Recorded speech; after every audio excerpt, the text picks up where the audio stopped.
We are coming to you from the city beautiful Chicago, Illinois, where this afternoon WGN Sports presents White Sox baseball. It's Paul Konerko, Alex Rios, Adam Dunn in the Sox as they get set to butt heads with Nick Swisher and the rejuvenated Cleveland Indians. Hi, everybody, and welcome. With Steve Stone, I'm Ken Harrelson. We get set to bring you the finale of this weather-abbreviated series. That rain out yesterday, well, it was a bad, bad day. We've had more rainouts, I believe, in the month of April, broke a Major League record. But this afternoon, the two pitchers out on that bump pitched well in that series back in Cleveland. Jose Quintana was brilliant against the Indians, and this is 10 days ago when both offenses really hadn't seen their respective pitchers. Quintana that day had everything, keeping the ball inside, outside, changing speeds. He was brilliant. Zach McAllister was almost equally as brilliant. He keeps the ball up high. He does have a good overhand curveball, and he's a big man, so you have to make him get the ball down. And there you look at the numbers. As you can see, both guys certainly threw well enough to win. No walks, 7 strikeouts for Quintana. Hopefully the same today. And there are two hitters in this lineup today that have really hurt the Sox in the past. We haven't seen Mike Aviles and we haven't seen Ryan Rayburn very much, but if you look at what they've done over the course of their careers, it transcends the numbers they've put up. Although Aviles has hit 274 and Rayburn has hit 290, they've gotten very big hits against our ball club. Rayburn in particular, 13 home runs, 50 driven in. So these two guys inserted in the lineup to do some damage to Quintana. Hopefully that won't happen today. All right, sit back, relax, and strap it down. White Sox baseball coming your way.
Day at the ballpark, and WGN meteorologist Tom Skilling made his usual appearance before the game and made a special presentation to a lucky group of White Sox fans numbering about 3,600 kids. We've had some big floods around here, and we're getting these things more often. We had a big flood in 1986 and 1987. We had one in 1996, dropped 17 inches of rain on Aurora. And then last week, this thing hit us with over 5 inches, 6 inches of rain. Do you know that last week in Cook County alone, we had 80 billion gallons of water that fell in that storm. 80 billion gallons of water. And you know that all that water weighed about 800 billion pounds. It makes you realize the energy that nature expends to get moisture from the Gulf of Mexico, which is where that rain came from, transported 1,000 miles north and dump it on all of us right here. Do you know that while we've been getting rain, it's been snowing, and over and over and over again up north of us? You know, people look outside and they say, hey, it's cold, where's global warming? It's all around us. If I were to show you a map of the world right now, there would be more areas warm that are cold. And the warming in the Arctic seems to be having a particular effect in producing wavy jet streams that lead to this crazy weather. So I think this is part of climate change that we see ongoing. And those who don't think it's happening would be wise to step back and look at the big picture, because it is. And just a few minutes ago, WGN News reporter Lourdes Duarte threw out the first ceremonial pitch.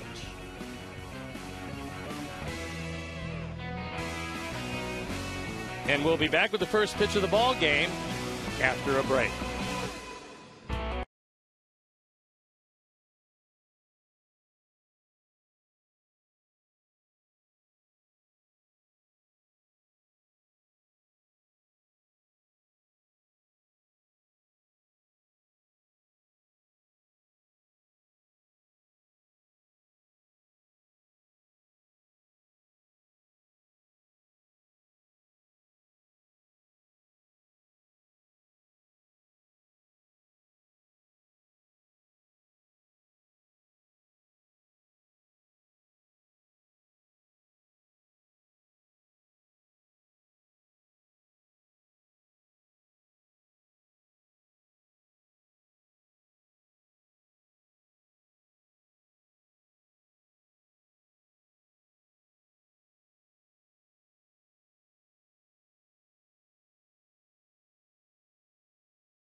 Your home for the most live sports. Today's game is available in Spanish on your SAP audio setting. It's provided by 97.5 FM ESPN Deportes, Chicago's first and only FM Spanish language sports radio station. So as the White Sox take the field, let's take a look at how Terry Francona is going to line up his Indians. Michael Brantley leading it off with Jason Kipnis, who's been struggling. Mark Reynolds, who's been hitting the ball out of the park. Nick Swisher, the DH. Then it's Rayburn, Aviles, Chisenhall, Marson, and Bruce Stubbs in center field. The White Sox defense, brought to you by Toyota. Let's go places. Is Diaz, Tecate, and Rios in the outfield, with Gillespie, Ramirez, Keppinger, and Dunn in the infield. Tyler Flowers getting the nod behind the plate, and Jose Quintana on the hill. You look at the numbers, they don't tell the whole story. He's 1-0. He could easily have been 3-0. Certainly 2-0. His ERA a little above 2.5. This is his fourth start. Opponents hitting just .209. And last time out against the Indians, he moved the ball around. He looked sharp with everything. And he changed eye levels, which is very important if you're not overpowering. The umpires for the game this afternoon: Chris Conroy behind the plate, Paul Schreiber is at first, Chad Fairchild is at second, and Jeff Kellogg, the crew chief, is at third. So on a day that started out overcast, maybe just a touch of rain early in the morning, it's turned into a bright, sunshiny day. However, 44 degrees at the ballpark as Robin Ventura, the skipper, looking for a way to produce some more offense for his ball club, because his pitching staff has been pretty good, but it's been life or death every game. Terry Francona on the other side has seen a rejuvenated offense carry his Indians to this point. The Indians come in 8-10. They're in fourth place, but only 2.5 games out. And we're ready to play baseball. So I'll turn it over to my play-by-play partner, Ken Harrelson. All right, Steve, thank you. And once again, good afternoon, everyone, and welcome to White Sox baseball right here over WGN Sports. So if you could join us for the finale of this weather-abbreviated series. Michael Brantley, the left fielder. 1 for 3 in the opener. Comes in hitting at .250, no homers. And the first pitch of the ball game is taken for a strike. Brantley has faced Quintana 4 times, has 1 hit.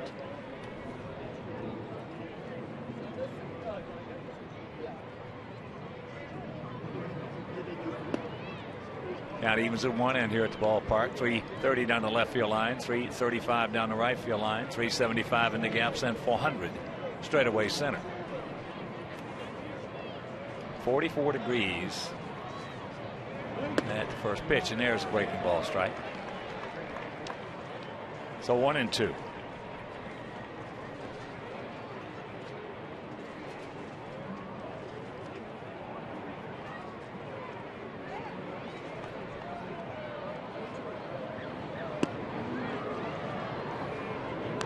Brantley.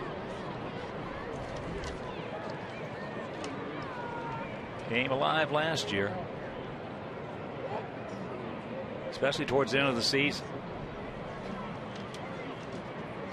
He's just 25 years old, and that's going to be a souvenir left side. It gave the Indians a whole lot of confidence in Brantley coming back, and earned him the spot. Was hitting .288 from the All-Star break on. He came over from Milwaukee. They thought they got Matt Laporta as the centerpiece of the Sabathia deal. As it turned out, it was Brantley. 2-2 pitch. Good pitch to hit, and he pops it up. Alexei. 1 out. Normally a pitcher's toughest inning is the first inning because you're coming from the bullpen mound to the regular mound, and you only have a few pitches to get used to it. But it would behoove Quintana to shut down this Indian offense and turn it over to the Sox offense to score early in the ball game, get a lead, and hopefully make it hold up.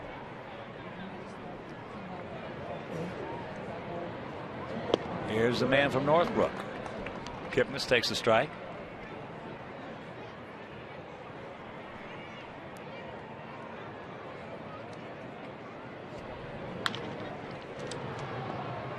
Little two-hopper, and 2 out.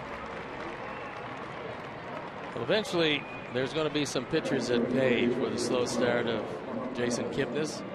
Last year he was one of the best on their team hitting with runners in scoring position. This year early he's really had all kinds of problems.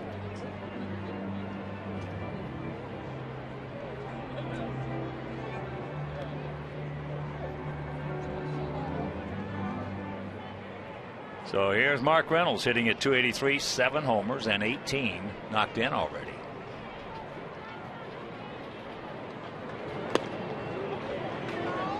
Takes first pitch strike. Reynolds 0 for 3 on Monday, and 1 for 5 lifetime off Quintana.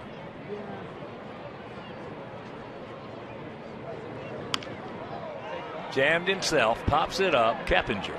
A nice 1-2-3 inning for Quintana. And after a half inning of play, it's tried nothing, and the good guys coming to bat.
And Robin lines them up this way: Diaz, Keppinger, and Rios, top three. Then Dunn, Konerko, Gillespie, Ramirez, Flowers, and Takati rounded out. There's a look at the defense and how they'll line up behind McAllister, Brantley, Stubbs, and Rayburn left to right, with Chisenhall, Aviles, Kipnison, Reynolds, Lou Marson, fresh off the disabled list behind the plate, and there is Zach McAllister. Tall, big right-hander, on for the fourth time, 1-2 record, very good 3.12 ERA. 6'6", 240 pounds, out of Chillicothe, Illinois. And before we show you our picks to click, you at home select yours. There's first pitch strike.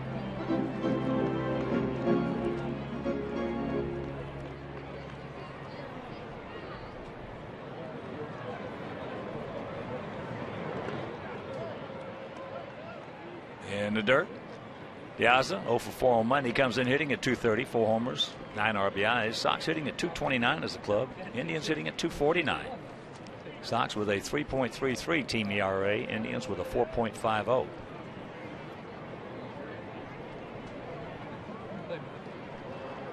Sox pitching is not the reason we were struggling. Now the pitching in the rotation, especially the last time and a half through, and the bullpen, almost without exception, has been good enough to have this team knocking at the door of first place. Well, we're 2-4 in the last 6 games, and our starters' ERA is 1.63. That's we have invented some ways to beat ourselves. A testament to a lagging offense and a spotty at best defense.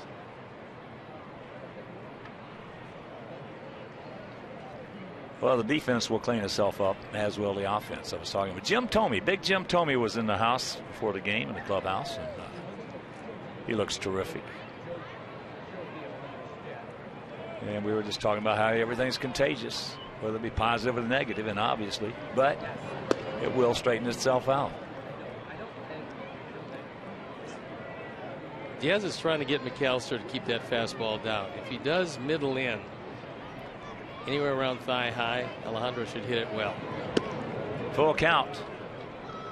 This is a man you want to get on base for a simple reason, that McAllister is very slow to home plate.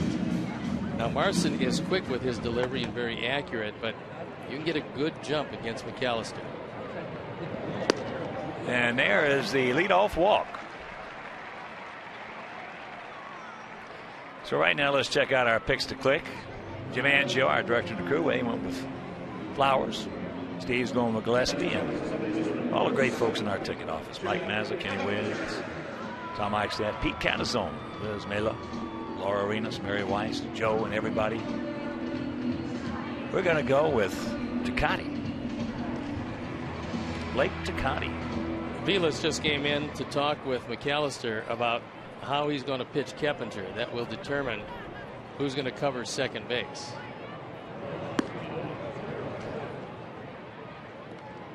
Can you ask a guy, Hawk, to start trying to walk more or to lay off some pitches? I mean, Jeff Keppinger doesn't have a walk this year. Yeah, you can. I mean, does it help him?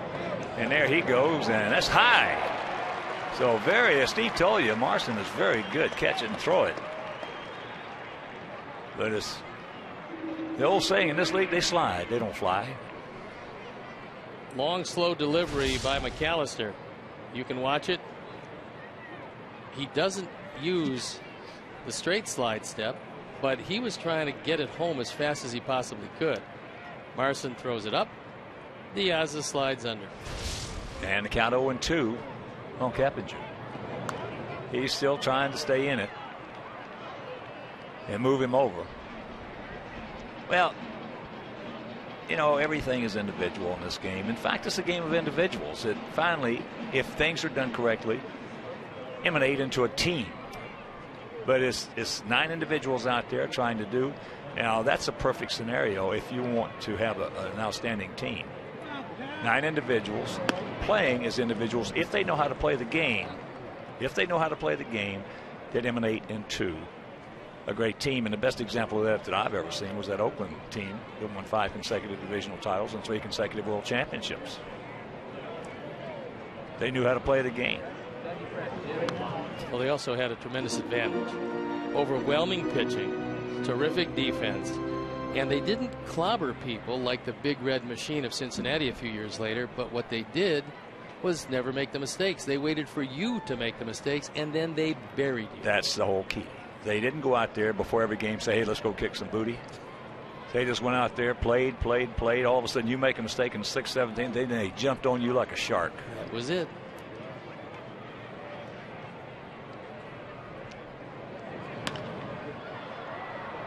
Kep still trying to move it to the right side, which a lot of times off a guy has been tough on you. Now, McAllister 2-0 against us with a 2.66 in his career. Big imposing guy out there on the mound. Sometimes it's hard for that right-handed hitter, but there's two things he's already done well in this at bat. He took the second strike to go down 0-2 to give De Aza a chance to steal, and he has stayed inside 3 pitches in a row trying to move it to the right side to get him over with the 2 strikes. Well, it's also been an extended at bat, and along with the extended at bat of De Aza, it's taken a guy that historically does not complete a lot of games and piled up the pitches early. Now, he's had 3 previous starts. He's only gone 17 in the 3rd inning, so he's not used to hanging around too long. And there's the base hit. Nobody's going to get that one, so here comes De Aza. Keppinger now will take the hard turn, pull it up, go back in, and it's a quick 1-0 Sox lead. So a terrific at bat right there by Keppinger. The early lead set up by the walk. When you have a hard time holding on base runners, you can ill afford to walk anybody. And Keppinger, after consistently trying to take that ball to the right side, finally got a rolling breaking ball that he could pull, driving in his 5th run of the year. And 2 hitters, 1-0. And when you're trying to stay inside like that to get the man over, that front shoulder stays closed, and all of a sudden now when he makes a mistake from the middle in like he just did, you're ready to bang it, and he banged it. Here's Rios. He was 0 for 3 on Monday and 1 for 8 lifetime off McAllister. You know, getting back to your question, though, it's all individual on, hey, saying, for an example, let's take Keppinger. Hey, Jeff, you know, you hadn't walked 1 time this year. What do you think, buddy? Let him get the ball in his court. Let him answer. And then on the other side of that page, you take a guy like, let's take Viciedo. Tank, who, by the way, is coming. I talked with Herm about him before the game, coming along very, very nicely. Which is great because an oblique problem, yes, at times that can stay with you. But one of the worst things you can do to a young, strong Latin hitter like De Aza, Viciedo, is go to him and say, hey, we want you to start working this guy deeper into the count. Be more selective. They don't walk their way off those islands. They swing their way and hit their way off the islands. And this should be a pair. Back them up. 2 down. Well, the one big difference between the 2 of those hitters you mentioned, number 1, you don't want to take the aggressiveness away from a young hitter who hasn't established himself yet. The other side of the coin, Jeff Keppinger has been around since 2002, made his first appearance in the major leagues in 2004. He's been with a lot of teams in a lot of situations, some contenders, some non-contenders, but he's always been a good, solid player. And when you do carry a 288 lifetime batting average into a season, you expect that eventually he's going to get there. Especially coming off 325 last year. So here's Adam. Of course, Big Adam's another story. He's been scuffling like a son of a gun. Well, he said he's still getting good pitches to hit. He's just fouling back. He is. He's putting in. He's making some good swings and fouling them straight back.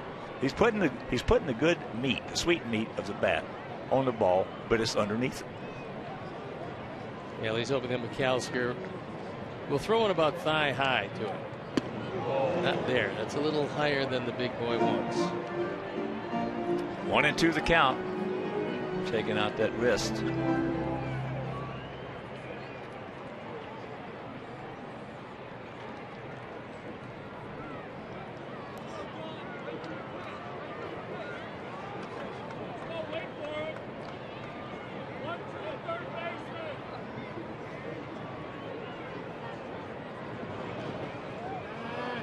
2-2 with Konerko on deck. Adam he hadn't had much luck against the big right-hander. He's just 1 for 10.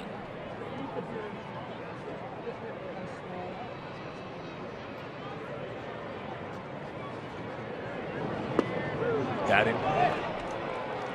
Back to walk. The stolen base. The RBI single by Keppinger is 1-0 Sox.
Quintana, 24-year-old southpaw.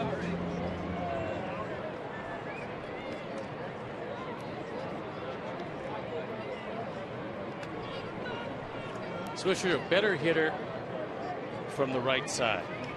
And he's got those two-tone shoes on. One on his right foot, one on his left foot. Takes first pitch strike. And Nick is a spirited player. One of the reasons why they went to a 4-year contract with him is that they felt that he could be at this stage of his career a clubhouse leader, and he came over from the Yankees, which is the biggest stage that there is, and he handled things very well in New York. They felt he was going to handle things exceptionally well in Cleveland, but they also felt that he was young enough and had enough winning experience to bring that to this club, which has a lot of young players. No, don't tell that to sabermetrics. Well, they're starting to understand that presence in the clubhouse is meaningful. Well, it is that. They only understood it for like 120 years. You've got to have a couple of leaders, preferably as everyday players. You can have some leaders on your pitching staff, but you need everyday players as leaders. And talking about sabermetrics, I think I'm going to be talking with my buddy Brian Kenny tomorrow in MLB. Well, you know, you've got an ally in Harold Reynolds who feels that the old school approach is a pretty good way to do it. It's been a good way for over 120 years. It's true. No, but I love Brian. I do. He gone. And Harold, they got some great guys over there. I think they do a terrific job. And watching the show at night, when we go home after a night game, watching the show for the recap, I was watching Larry Boa talk about infield play yesterday. Did a great job of explaining why Ian Desmond is having so many problems at shortstop, and then they illustrated it with a graphic with Jimmy Rollins as opposed to Ian Desmond, and it really made things crystal clear as why Ian has been struggling defensively. First pitch strike.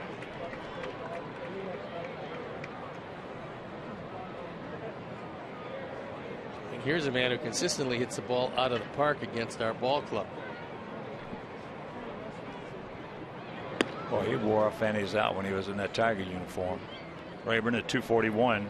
No homers, 1 RBI. He's played in 81 games against our Sox, and he's driven in 50 runs. 13 home runs. Some big numbers for a guy that you don't associate with a big power guy or a huge run producer, but for whatever reason, that Sox uniform brings out the best in Ryan Rayburn.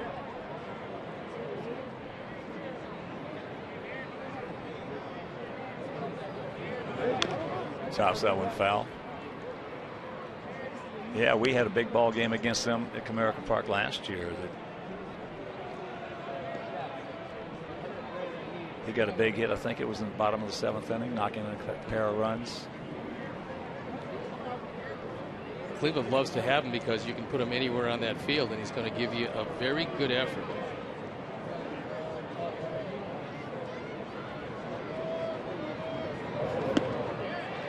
He gone.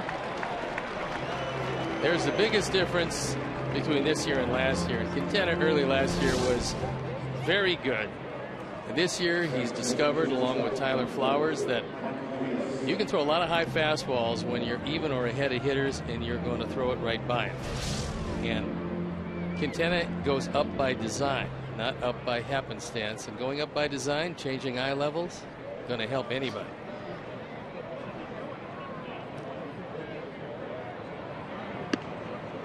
Aviles can't get it.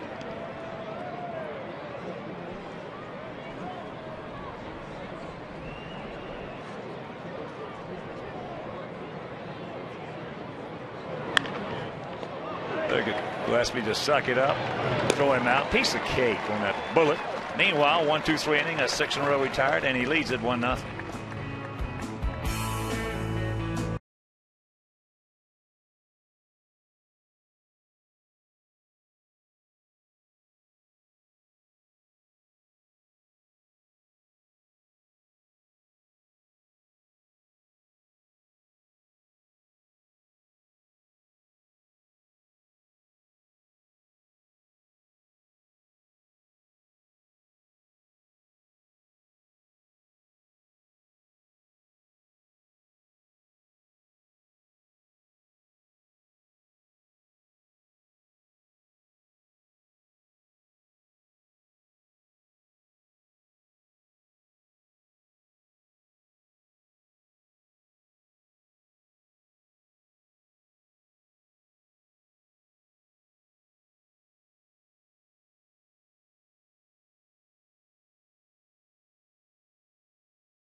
$0.64 million. Donations include $660,000 in grants to 29 organizations through the White Sox Community Fund, the McCormick Foundation Fund. White Sox Charities awarded grants totaling $119,500 to 7 agencies providing services throughout the community. This year's grants, donations, coupled with other charitable donations, moved the team's total, giving more than $17 million since the inception of White Sox Charities in 1990. Wow. Paulie taking that one into right field. Get down fair. It won't. Also, all 37 organizations receiving grants were recognized during a special on-field ceremony prior to today's game. Was Jerry Reinsdorf, manager Robin Ventura, along with Robert R. McCormick Foundation Senior Vice President of Philanthropy, Don Cook. Wonderful project, and White Sox Charities has a whole lot of events throughout the year to raise money to do things like they just did before the game today. Each and every year. Christine O'Reilly does such a great job.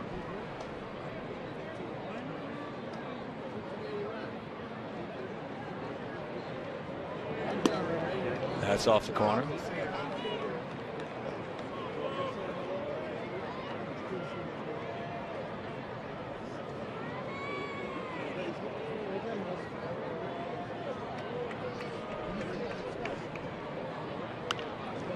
And that's out of play. Indians very happy with this road trip so far that started off in Houston, where they took 2 of 3. Won the only game played in this series. They've got tomorrow off, but after the game tonight, they'll fly to Kansas City, where they have a weekend wraparound series that culminates on Wednesday before going home to face the Phillies. Get by him. Nice play by Kipnis. Didn't hit it quite hard enough.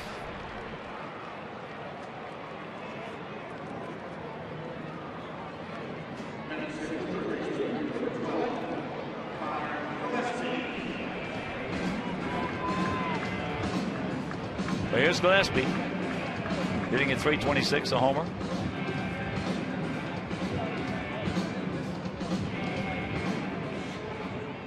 Getting a chance to play every day has done wonders for Connor Gillespie.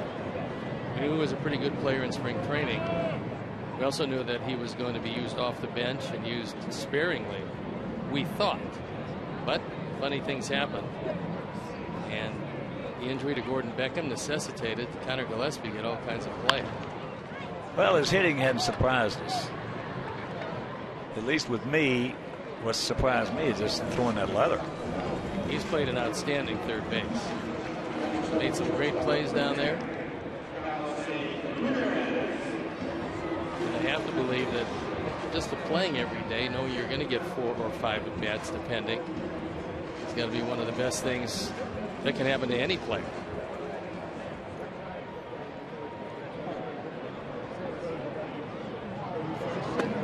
First pitch strike to Alexei, hitting at .288, a homer. He's driven in 3, 2 for 9 lifetime off McAllister.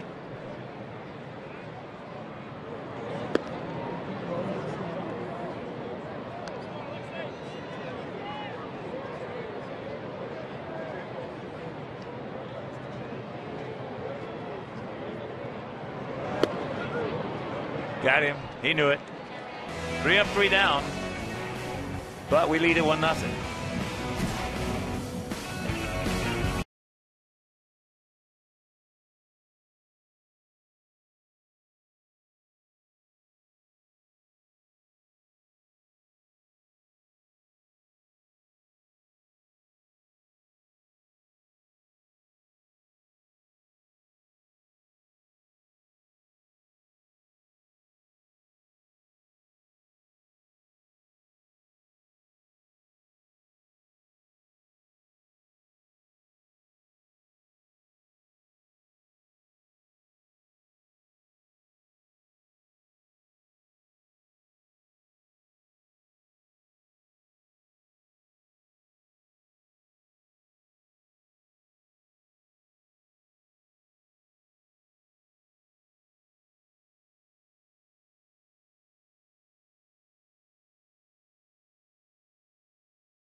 White Sox Pick 7 and Pick 14 plan.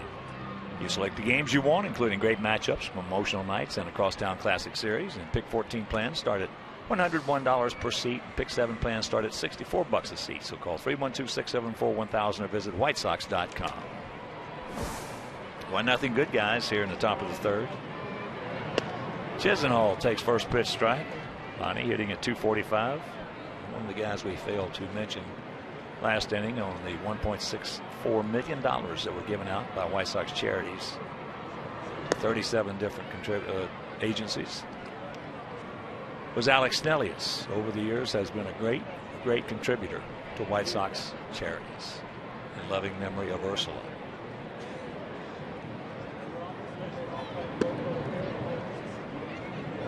Two and one. Outfield playing Chisenhall just a step or two toward left center. The big gap is in right center as we pan around, show you the defense. And stay with it. He did. All right. Nice play. Hang with him, Lonnie. 1 out. Best part of that was that ball didn't have any sink on it at all. It just kind of slid across. And a nice play by Diaz. Like a flat slider. Yep. From Dan Plesac. It just stayed there. Sorry, Dan. Dan Plesac, maybe. He didn't throw many flat ones. No, he did early not. In his career. For about 20 years, he didn't. He had a great arm. He was a great left-handed reliever, one of the best of all time.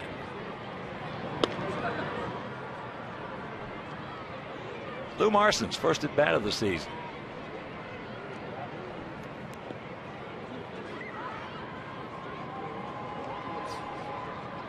Lou got run over at the plate. Had some neck problems, almost like whiplash. Now he's back.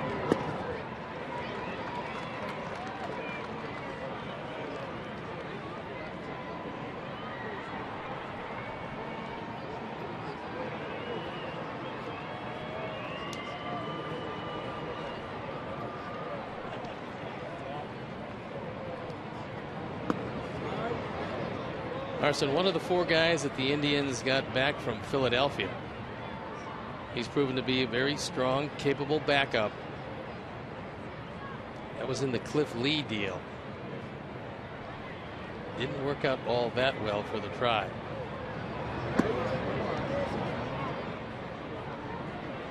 Three and one. You don't want to walk him. Make him swing the bat.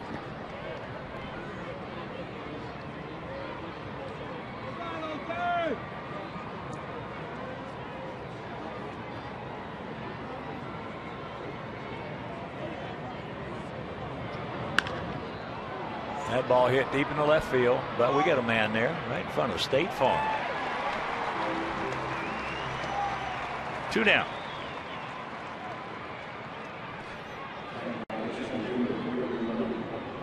Turned out to be just a beautiful day here in Chicago. Temperature started at 44, has risen to 48. Almost summer resort weather. And when the Indians do depart, Tampa Bay will come to town for a 4-game series. And they're not off to the best start in their history. David Price has yet to win a ball game. That's most surprising. But he certainly will turn it around. He has overwhelming stuff. Tampa Bay 9-11. 4 games in back of Boston in the early going.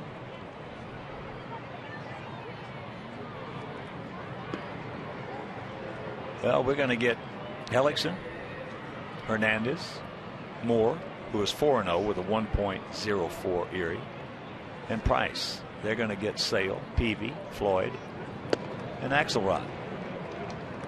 And so far it's been slow going as far as the road is concerned for the Rays. They have one of the worst road records. In fact, the worst road record in the American League at 2-7.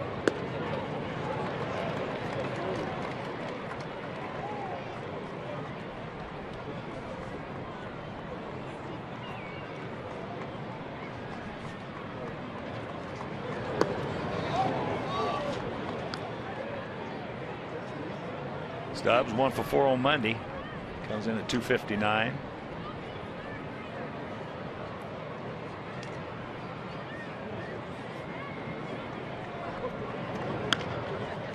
Fist it. And not going to be able to. Yeah, he will. He'll run it down.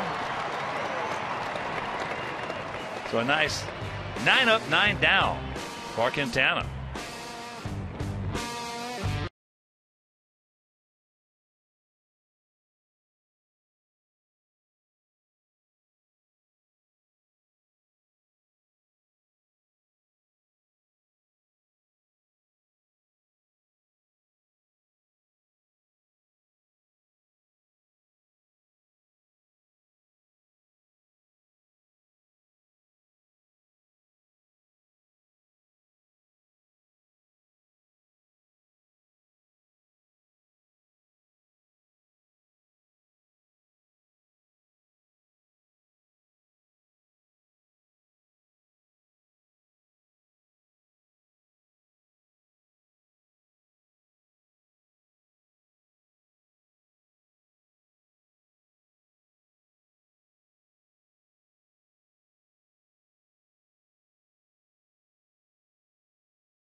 No errors for our guys. No runs, no hits, no errors for their guys. It'll be Tyler, Flowers, Blake to Cody. This care of Ray Garcia.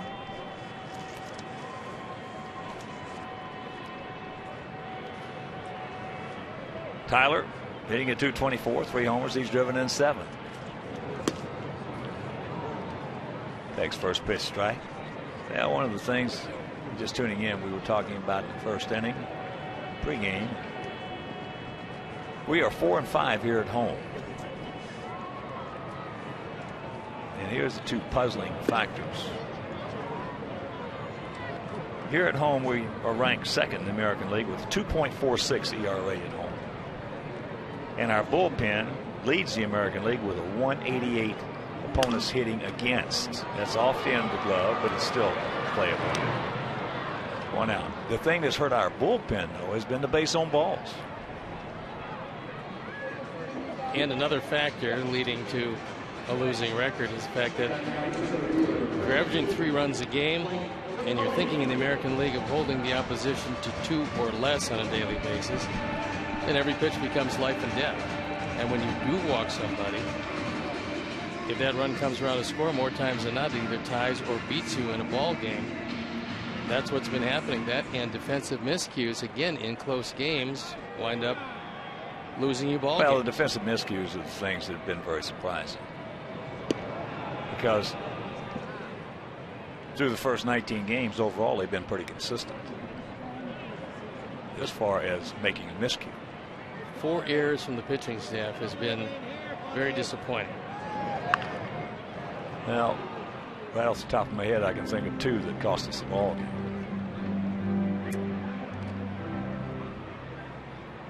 To Cody.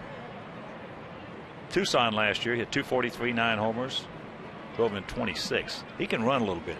Yeah, if you can get him on, he's going to steal against McAllister. But he's in an 0-2 hole. Yeah, to Cody, along with our ticket guys and also Tommy Sheridan. Pick to click. They're pulling for him.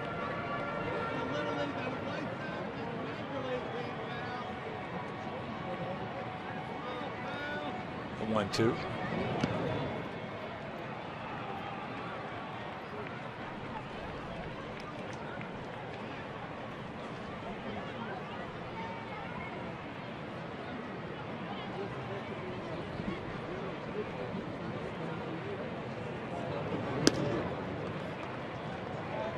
Full count.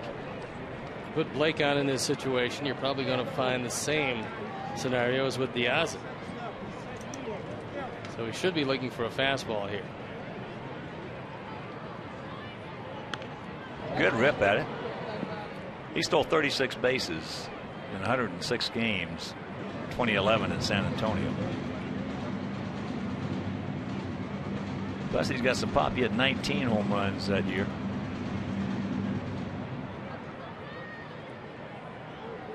Attended the University of Miami. Come on, little man. And there's a good eye. Good at bat.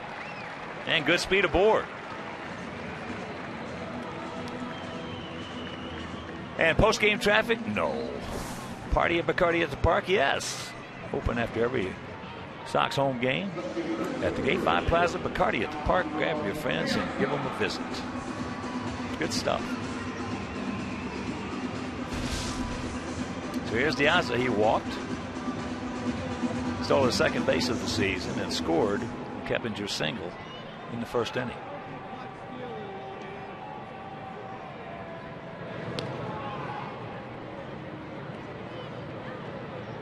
Now, some pitchers don't throw to first base a great deal, except if they get a signal from the catcher, who gets a signal from the bench to go over to first.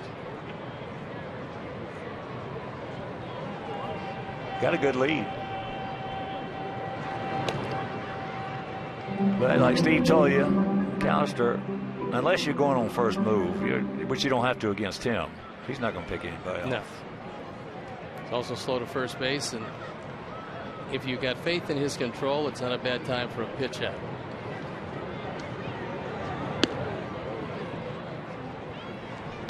Want to know? Monty Chisenhall is in on the grass. And he's trying to take what he feels is a prospective bunt away from De Aza.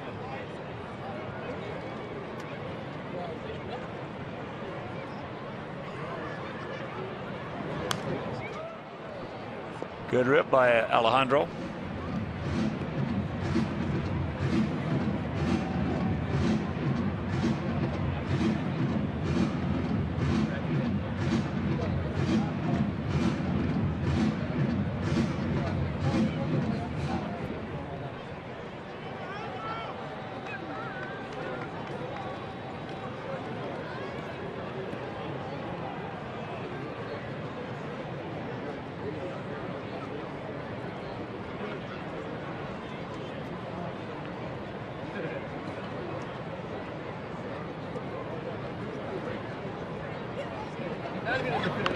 There's the bunt out in front of the plate.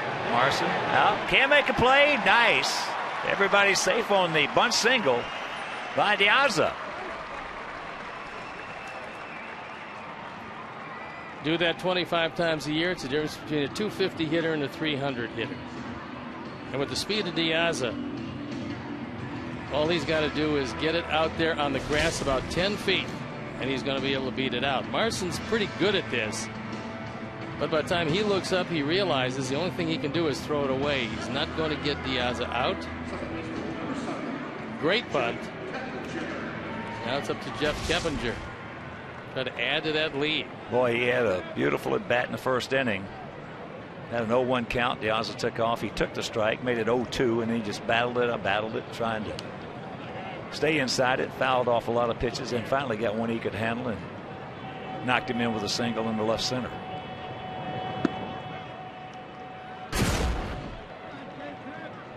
Finally got a bit of a rolling breaking ball and drove home number 5.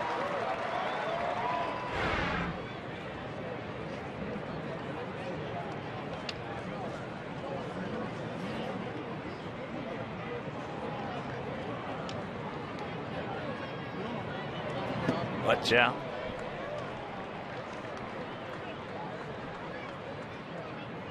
Can you afford to zone hit 2-0? Just either give up the inside part or the outside part and look for that? Yeah, some guys do that. Other guys, they just sit on a pitch rather than.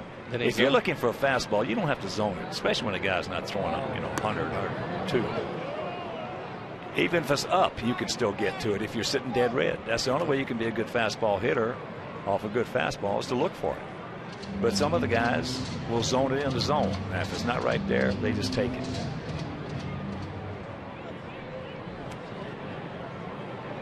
Cooperstown's full of a lot of guys who could hit from the tip of the nose to the tip of the toes.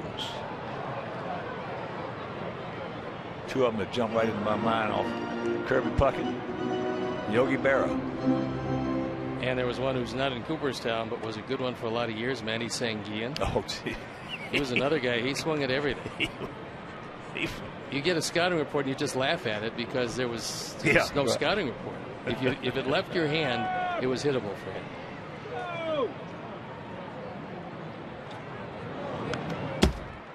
Yeah, Manny was fun to watch.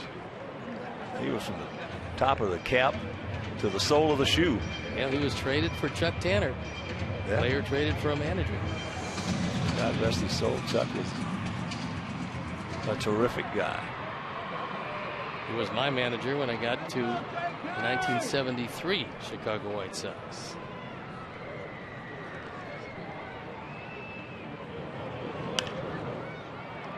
Kites that one off. Rios on deck. Now we're getting to the point with McAllister. We showed you the pitch count earlier, but he's about to deliver pitch number 54. And so with only one out here in the bottom of the third, for a guy that doesn't complete a whole lot of games, you've really extended it with some quality at bats, especially from the two guys at the top of the order. Yeah, the first inning, I think he threw them about 16 pitches total.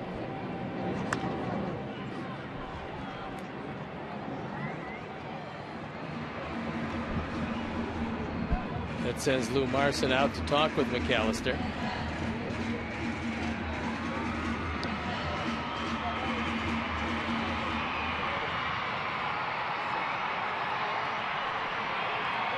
The eighth pitch of the at bat. So Jeff Keppinger is making McAllister work hard to get him out. And he threw him a changeup, which was a good pitch to hit. Now the infield fly rule is called, so that is out number 2.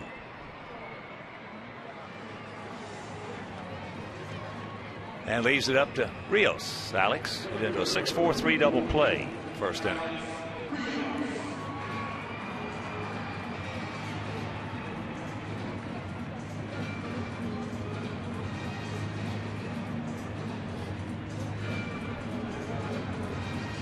This is a fairly decent throwing outfield all the way around. Although Rayburn might not have the prototypical right fielder's arm, it's still pretty good.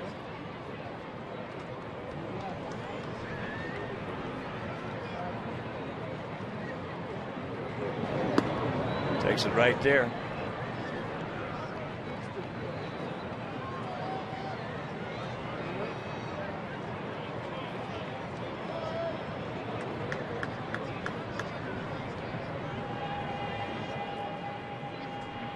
Six of our RBIs this season have come with 2 out. Keep it going, Alex. In fact, 7 of Paulie's 11 have come with 2 out.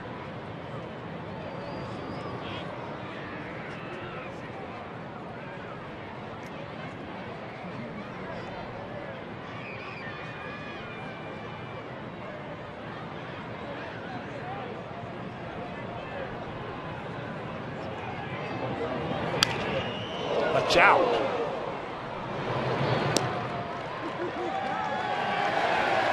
He got it. Nobody was hurt. Meanwhile, that'll retire the side, and we still lead it 1-0.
fellas to throw out the ceremonial first pitch. Adam is a nephew and godson of Alex Valadez, Chicago police officer, was tragically killed in the line of duty in 2009. Adam was recently diagnosed with stage 3 cancer around Thanksgiving. His road to recovery began on January 10th with chemotherapy and radiation. Adam's a true fighter, attending school every day and getting straight A's despite his continuous treatments. He'll be enjoying today's game from Paul Konerko's suite, who generously donated the space to Adam and his family. Michael Brantley to lead it off. Takes the bunt, takes the strike. Brantley popped up to Alexei at short.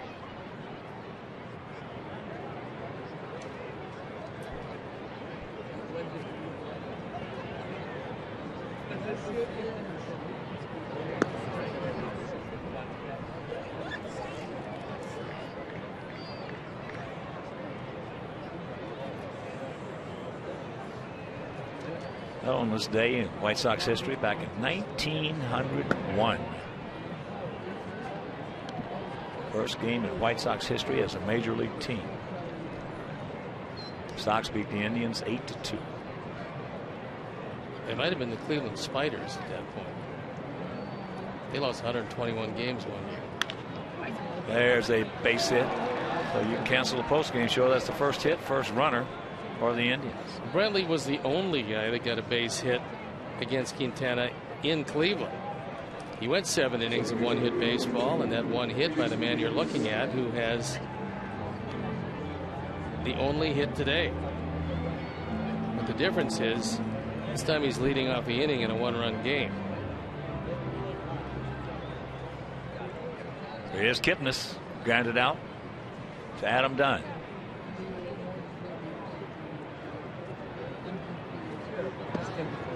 Takes a breaking ball strike. Gap out there in right center. Outfield spread out. Cody. Couple steps over towards Piazza and left.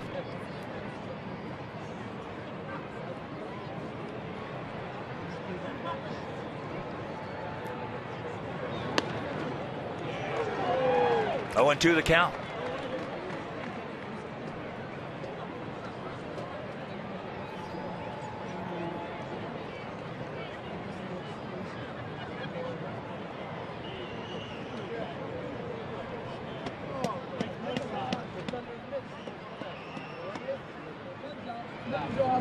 He gone. Gassed him upstairs.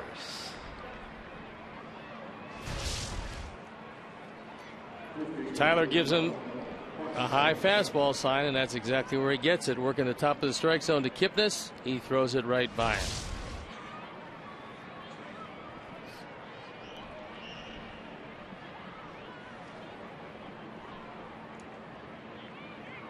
Here's the dangerous. Mark Reynolds jammed himself on a pitch and popped up to Keppinger. Takes that curveball strike. Reynolds is the most recent player to hit 30 homers and make 30 errors in a season. That was in 2011.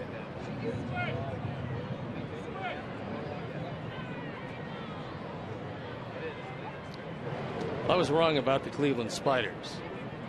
In 1897, the Spiders won 20 and lost 134. Yeah, I remember they had a bad year that year. Worst record. Well, they hit in tough luck. That was the worst record in the history of baseball. And they didn't catch the ball very well either. Nope. Turns it over.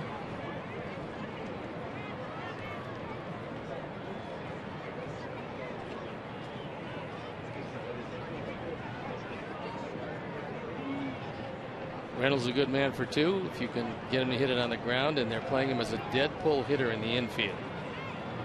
And coming into this year, Reynolds, since the beginning of 2008, leads the major leagues in strikeouts coming into this season with 1,009. Adam Dunn is next. Carlos Pena, Ryan Howard, and Dan Uggla. Way out in front of that one. So the count 1-2.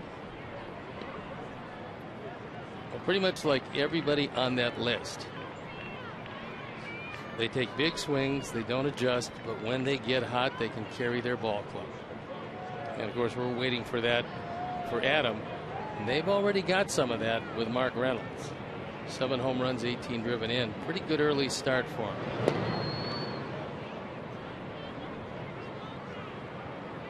Well, let's put it this way. Right now, they're very happy they got it.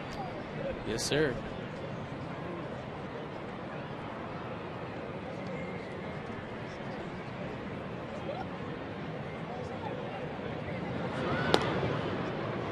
One out, one on, 1-2 the count.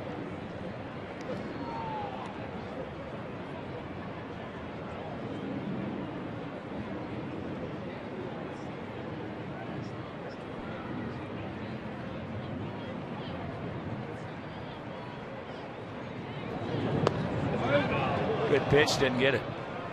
That ball just missed off the outside corner. Quintana took a little something off. As you can see, surprisingly, Mark Reynolds didn't go after it.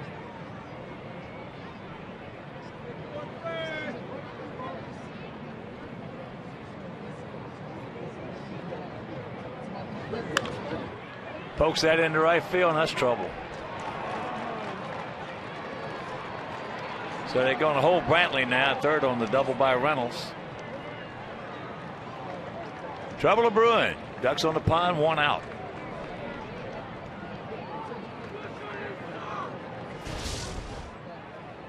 Tyler did a pretty nice job, and from the position of Jeff Keppinger, once he looked at third and see Brantley not going, there's no reason to throw this baseball. You just run it back into the infield because you got runners at second and third. That ball almost got away from Tyler. He was able to smother it on the short hop.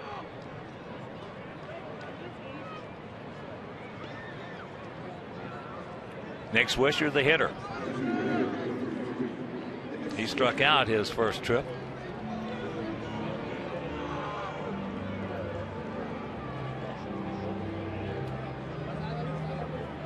So the Sox on top 1-0, and that lead is in jeopardy.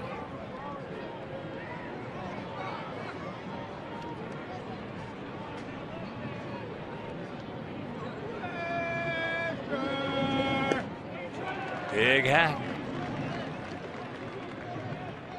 Sox infield going to concede the run if it's hit in the middle. Adam Dunn even with the bag, but well off the line at first. And Gillespie back a bit at third.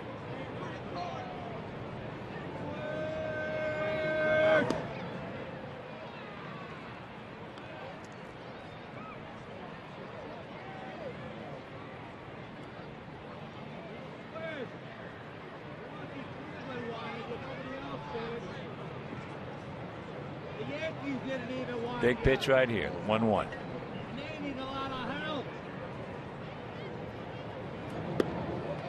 Goes, advantage Quintana. Been only 7 players to hit 20+ home runs in each of the last 8 seasons. Cabrera, Canerco, Ortiz, Pujols, Soriano, Teixeira, and the guy at the plate right now, Nick Swisher. They ask you to eliminate one, that would probably be the man you'd eliminate. But Swisher has been very consistent. And a switch hitter to boot.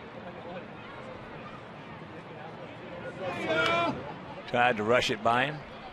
Just did get a piece of it.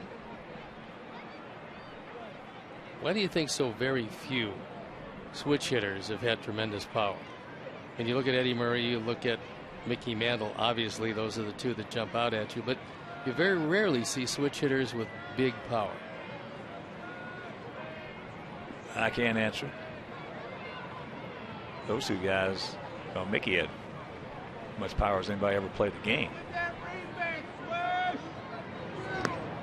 Nice block by Tyler. And Eddie Murray, to me, overall is the best first baseman I ever saw. People forget, in his latter years with the Mets, he could not play defense. But well, when he was in that Baltimore uniform, he was a terrific first baseman. And a lot of people don't remember he came up as a designated hitter, and everybody thought, well, he's a DH because he can't really field.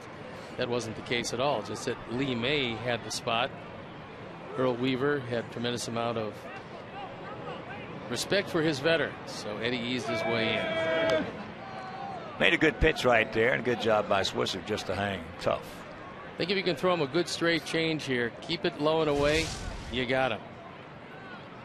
Tyler wants it low and in. It's a fastball. He gets it certainly in that spot. Swisher able to fight it off. Yeah, Swish, when he was in that White Sox uniform, had a lot of problems with that straight change.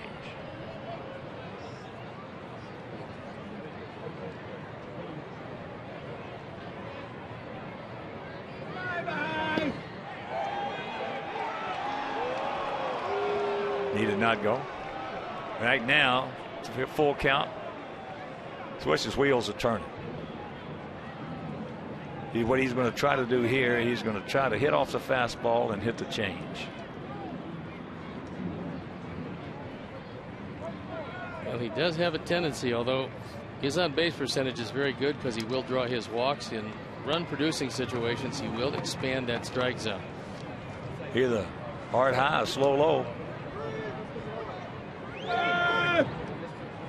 And there's ball 4. That'll load him up and bring up Ryan Rayburn. Well, the first walk issued by Jose.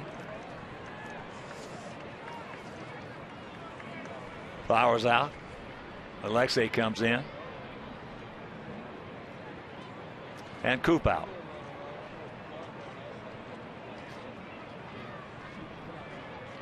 And while Coop makes his showing out there, Sox fans join us on Saturday, May 11th at 6:10 p.m. as our Sox take on the Angels. Also, first 20,000 fans will receive a Paul Konerko bobblehead presented by Pepsi. So for tickets, call 866-SOX-GAME or visit whitesox.com. That's May 11th, 6:10, Sox against the Angels. Paul Konerko bobblehead evening. And I've gotten my share of texts and emails from a lot of the canines who were canceled out of last night's game. So Dog Day 1 went by the boards. We've got to figure out if they're going to reschedule that so that the animals can prepare themselves. Well, they got to. We got to. Right here, though, we got a jam. And we're going to get out of that jam right now. Rack 'em up.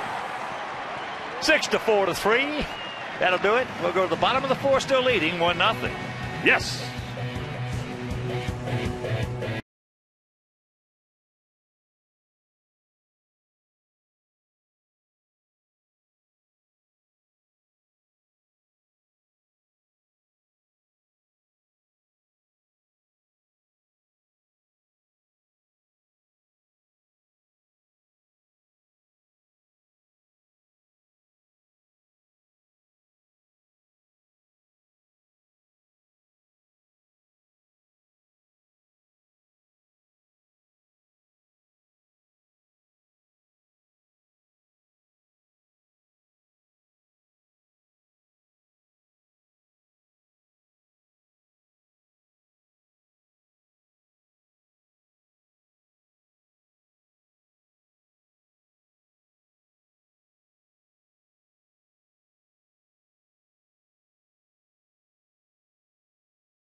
Sponsored by Jeff Vukovich, your local nationwide insurance agent serving the area for 34 years. So to join the nation, visit jeffvoop.com. Nationwide is on your side.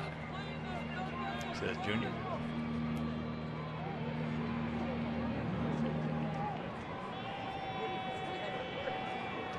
Had him done to lead it off.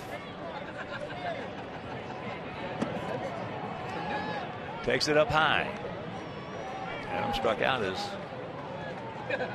first trip. McAllister made a good pitch fastball on the inside corner to nail him. There it was. There's the example of one that when you're going well, he'll hit that ball out to left center field because it was a fastball. It was about belt high, and it was on the outer third of the plate. Marson wants it low and away. McAllister gets it with too much of the plate as far as he's concerned, but Adams not swinging well, and he fouled it back.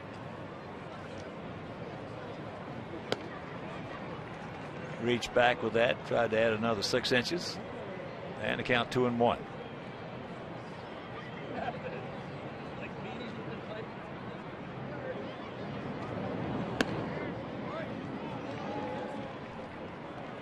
Konerko on deck, Gillespie in the hole.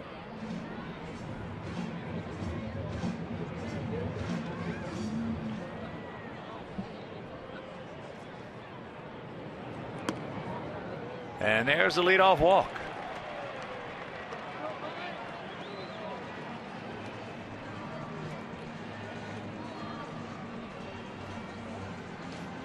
Terry Francona, in the first year of his extended deal with the Indians. Terry, one of 6 new managers this year. John Farrell of the Red Sox, Walt Weiss of the Rockies, Bo Porter of the Astros, Mike Redmond of the Marlins, and we saw John Gibbons just recently with his Toronto Blue Jays. Bolly fouls that one. Mezzanine right side. Paulie hit a little soft looper that Kipnis made a good play. Diving, a layout, and caught it. Yes, he did. And the count 0-2.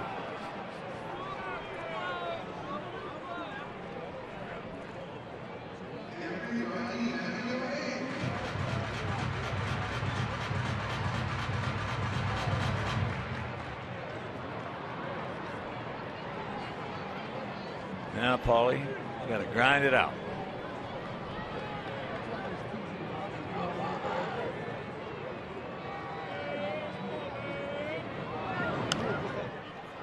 Fouls that one right back below us. McAllister came over from the New York Yankees to complete a July 30th, 2010 trade. It was a trade that sent Austin Kearns to the Yankees for a player to be named later. That player is the man you're looking at. And the Indians are feeling pretty good about him. He gets the ball over the plate. Doesn't have overwhelming stuff, but he's got good stuff. And he's really in the infancy stages of what they believe is going to be a pretty good career.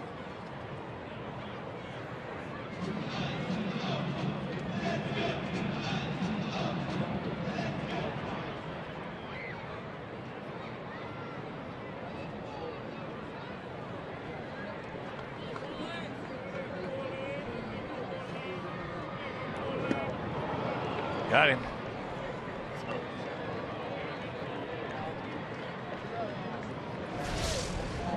It's another straight change. And that ball has a lot of sink to it at the end. The scouting report on McAllister was that you're not going to see a whole lot of straight changes. But because he's seen our ball club just 10 days ago, he's probably using more straight changes today in an effort to give him a completely different look than they saw in Cleveland.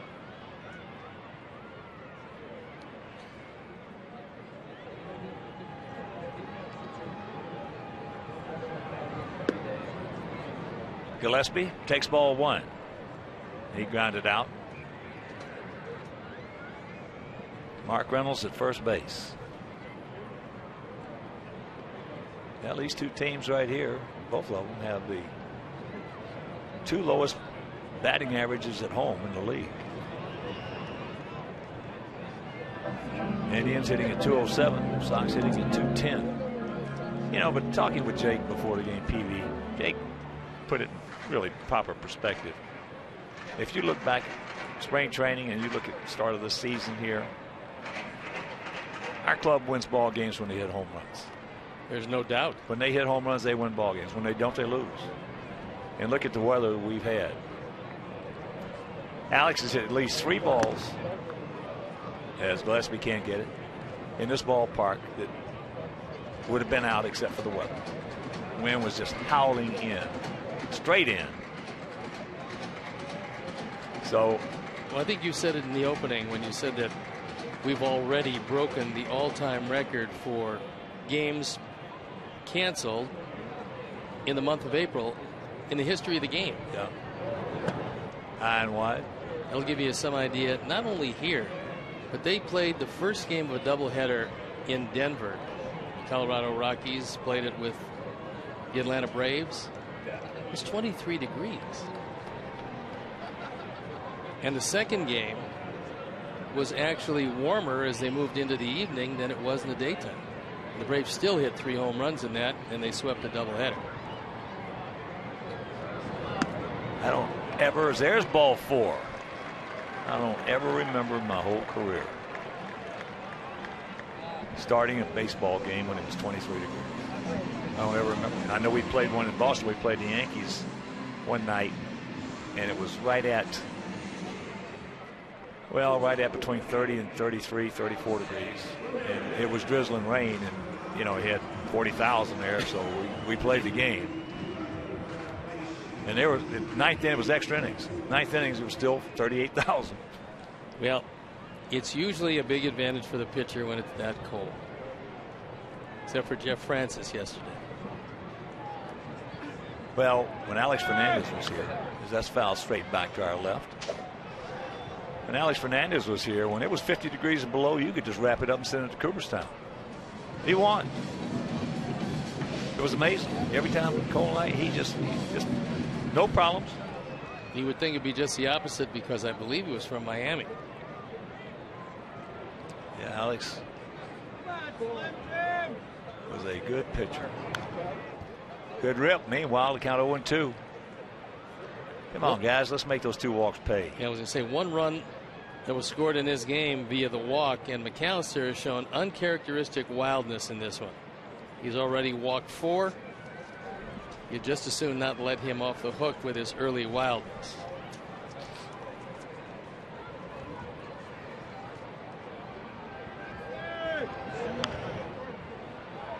Gave him a high changeup, and Lexing jammed himself. In fact, in the previous 3 starts, Zach McAllister has only walked a grand total of 3 men coming into action today.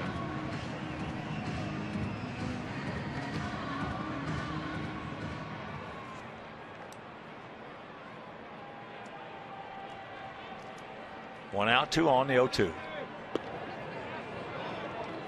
Tried to ace him on the outside.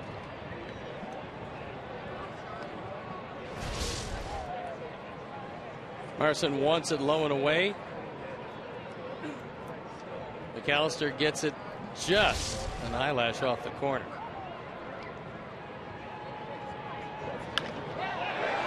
That could be. No, he's playing him perfectly.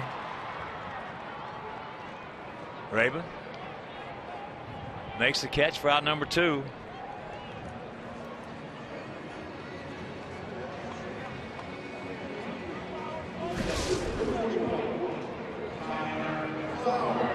Normally this is a double, but Ryan Rayburn was shading him over toward the line, knowing that most likely in the at-bat, and this is how they go over pregame defensive setups. McAllister probably saying that when I go get him, I'm going to get him away, so you got to try to take it away from him, take the line away, and that's what they did. Left it to Tyler Flowers. Tyler grounded out 1-4-3, a little soft grounder off the tip of the glove of McAllister over to Kipnis. Coming into the day, Sox have played 19 games. In 10 of them, we failed to get a hit with runners in scoring positions.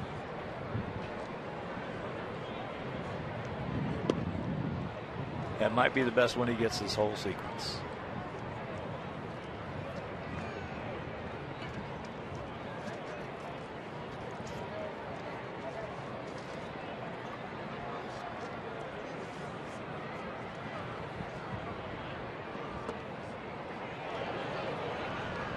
That was just as good.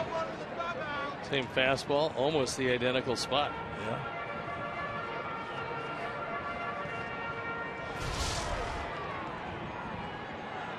First fastball down the middle.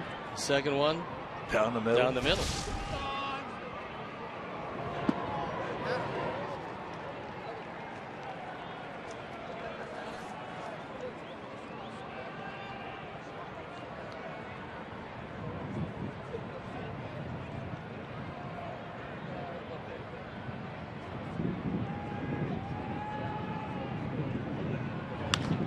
That ball lined hard, but Rayburn right there.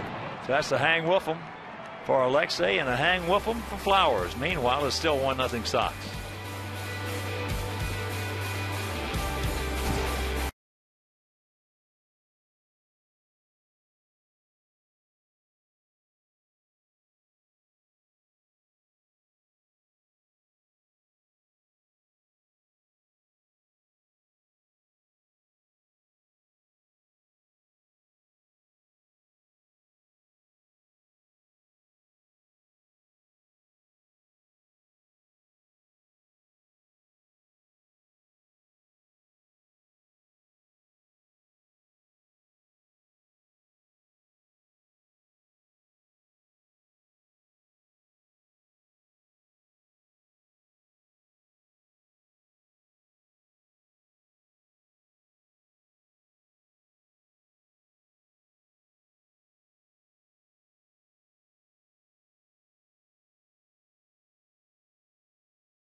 Northwest Indiana Chevy dealers for the support of local youth baseball leagues. Local Chevy dealers are supporting over 30,000 young ball players in their communities through the Chevy Youth Baseball Program. Since 2010, Chevy dealers have been providing numerous leagues with equipment kits, instructional clinics, and much needed financial support. From the big leagues to the youth leagues, Chevy is truly the official vehicle for the Major League Baseball.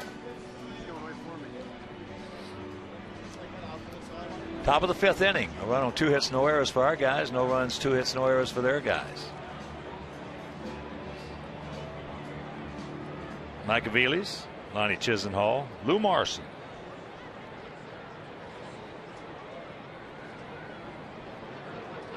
Aviles grounded out hard to Gillespie.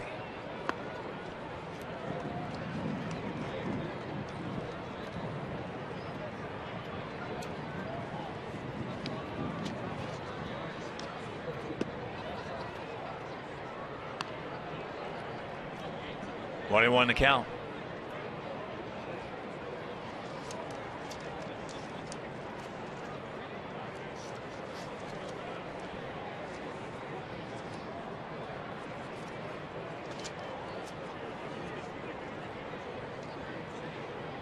There you see the lineup cards that each manager will use, crossing off the individual players as they leave the game. There is Terry Francona's lineup card.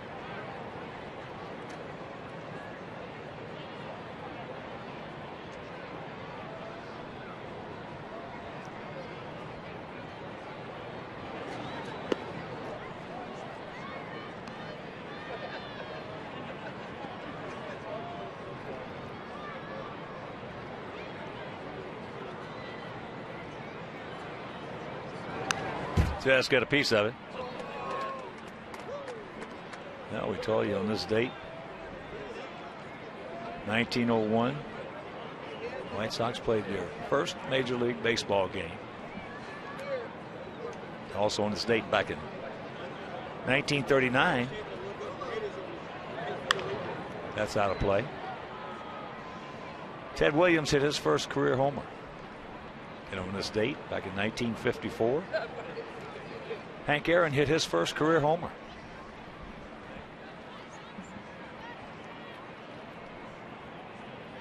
And at that point, he was a line drive hitter who hit a lot to right center field. I was a bat boy when he was at Jacksonville, and they would come to Savannah. I was a visiting club bat boy. He was a second baseman. Thin guy. Frail looking. Yeah. Except for his forearms and his wrists. Yes, very strong hands and wrists. And he had a funny sound when he hit the ball. It like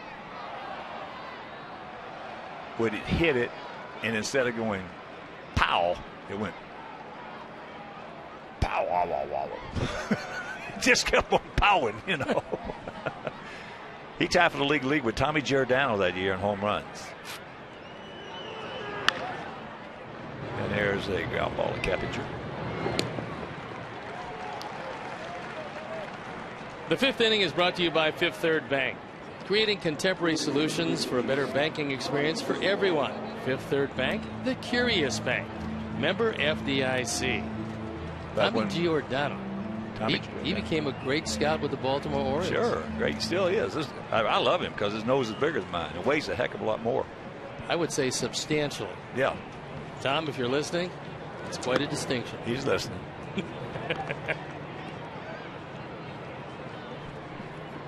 Here's Chisenhall. Yeah, but Hank, when he first started playing baseball, was hit cross-handed. Mobile, Alabama. And I think that's one of the reasons that he developed such tremendous wrists. I can't even imagine going up there and trying to do that. That was, well, this is way before your time. But when I was a kid, there's a line drive, just foul. Thank you very much. I mean, just foul. Well, the good part about it was that Adam didn't touch it, and the ball had a chance to hook foul with Paul Schreiber on the call.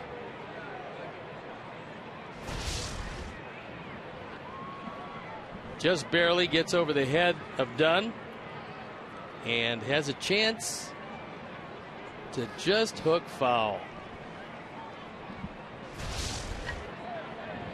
There's Paul.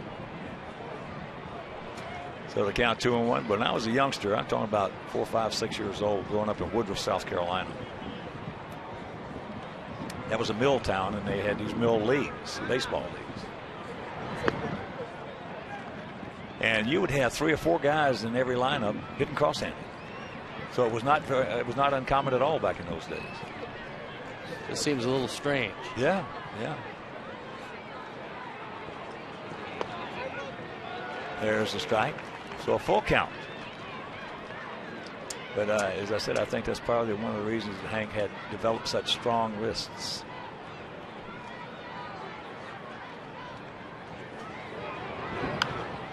Little get me over breaking ball, got away with it. Jammed himself. 2 down. Yeah, but I remember going to those games. Used to love it. Get some popcorn.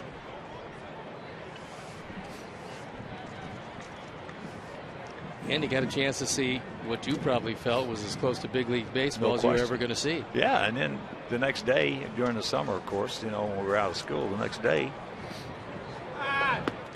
we would go out and get those cow chips, put tape around them. Yeah. And play some baseball. Oh. I'd use them for appetizers, but No. okay. I mean, I know times were tough. There's a good strike. Jose Quintana has always thrown well against the Tribe. He came into this one career-wise 1-0 with a .93 ERA.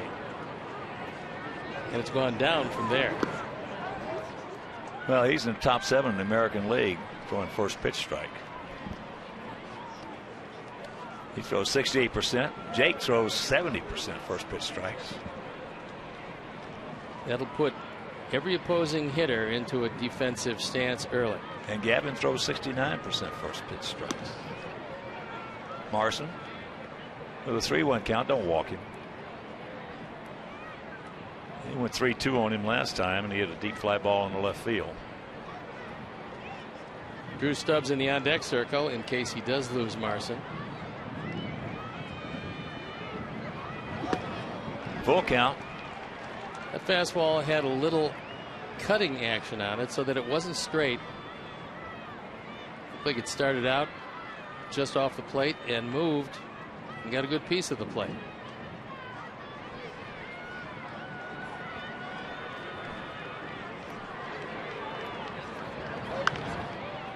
That's popped up right side. Long way to go. Watch out. He's there. Makes the catch. Nice running catch. And that'll retire the side. Halfway home, we lead it 1-0.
Contemporary solutions for a better banking experience for everyone.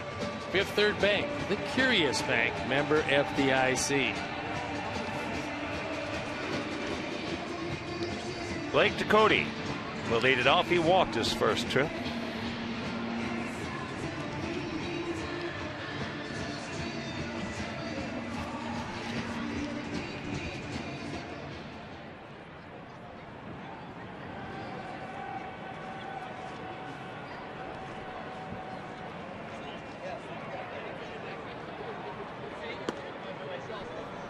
Takes it up, takes a strike. McAllister really hasn't had great stuff or great control, and yet he finds his way through 4 innings, giving up just 2 hits and 1 run. So that's a sign of a guy that, despite being just 25 years old, is starting to figure it out. That's why on a day with much less than his best, the Indians believe that he could be a middle of the rotation guy.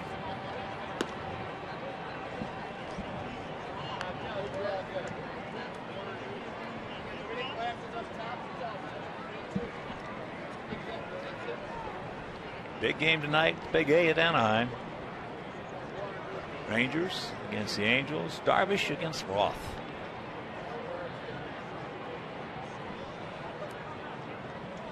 Hey, he's swinging that bat right now. He's hanging out all kinds of ropes. Howie Kendrick. As he gets him. So 1 out. That entire Angel lineup was having all kinds of offensive problems when the season started, and everybody kept talking about the fact that Mike Scioscia's job might be on the line. The day that they decide to make a move, he will be unemployed for as long as it takes for a few of the baseball teams to give him a call. Well, they won't fire him. They'll trade him. Very well be.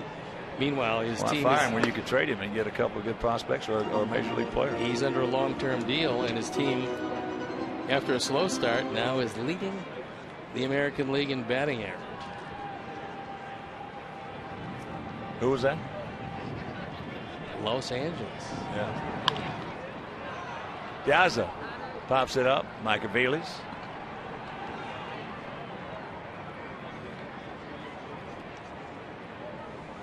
Yeah, right now the guy that you got to stay away from is Kendrick. It seems funny when you got, Pujols, Hamilton, and those guys in the lineup, and Trumbo. But the guy you got to stay away from right now is Howie Kendrick. Howie Kendrick always has had the ability to hit line drives all over the field.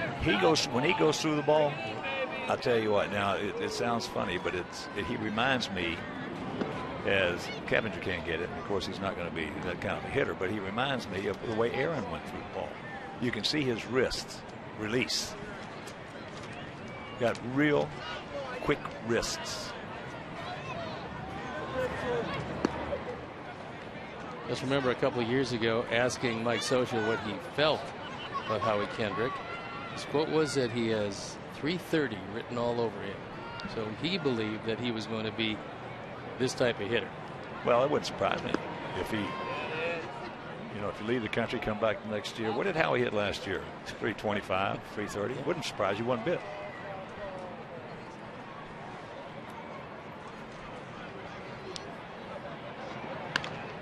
There's a base hit. That a boy. Jeff picks up his second hit. His first one knocked into our run back in the first inning.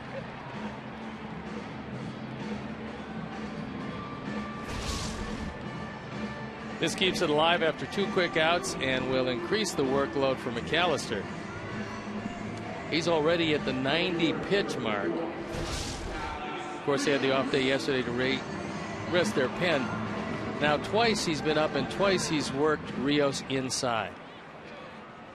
So if he tries to go in there again, this could cost him a 2-run homer.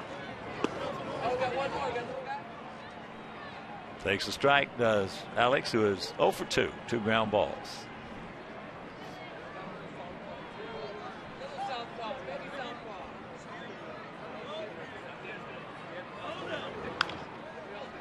That's high.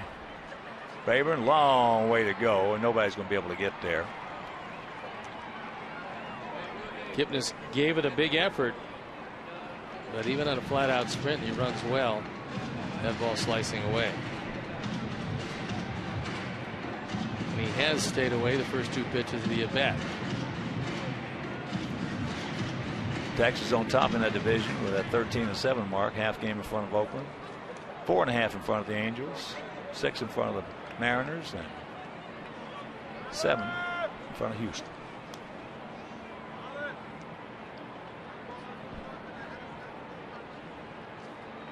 The 0-2 pitch. That ball hit deep. Way back. He looks up, does Brantley. You can put it on the ball. Yes. Yes. Alex went up there the entire at bat looking for 1 pitch. That was something up and on the inner portion of the plate. He got it and he hit it out. It's home run number 6. He's driven in 11, and just like that, the skinny 1-run lead has turned into a 3-run lead. Take a look at the location. The 0-2 pitch up and on the inner portion. See you later. So here's Adam. Adam has struck out and walked. Takes ball 1.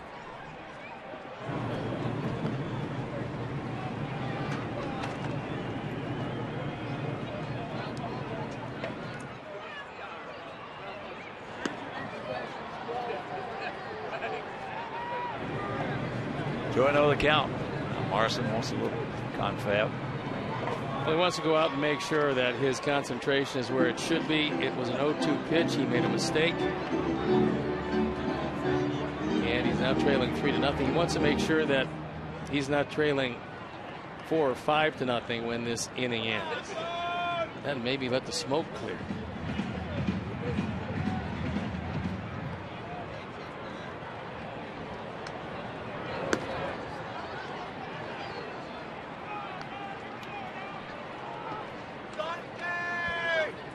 Two balls and a strike.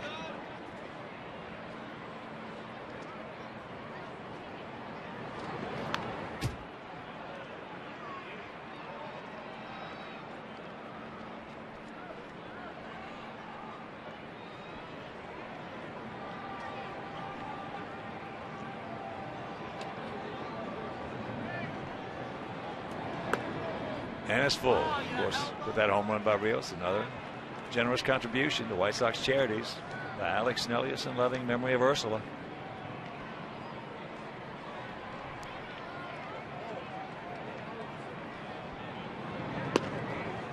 And there's ball 4.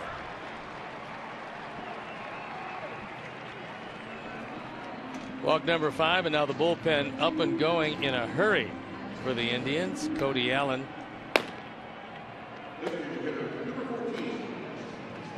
And a left-hander that shall be named later. Looks like Rich Hill.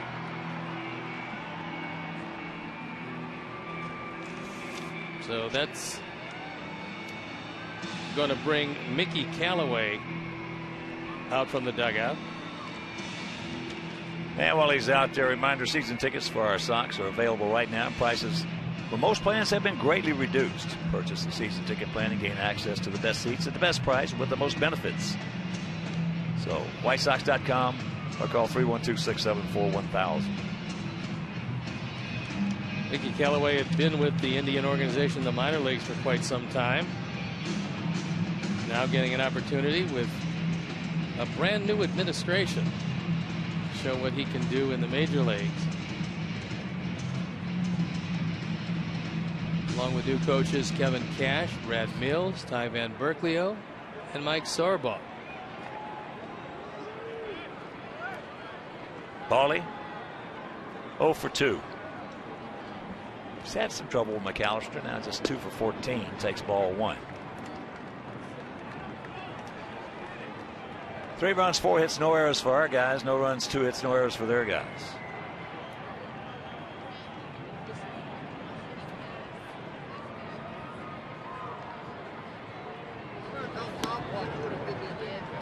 And the count 2-0. McAllister now over the 100 pitch mark. So one way or the other, you would think that this would be his last inning if in fact he does survive this one.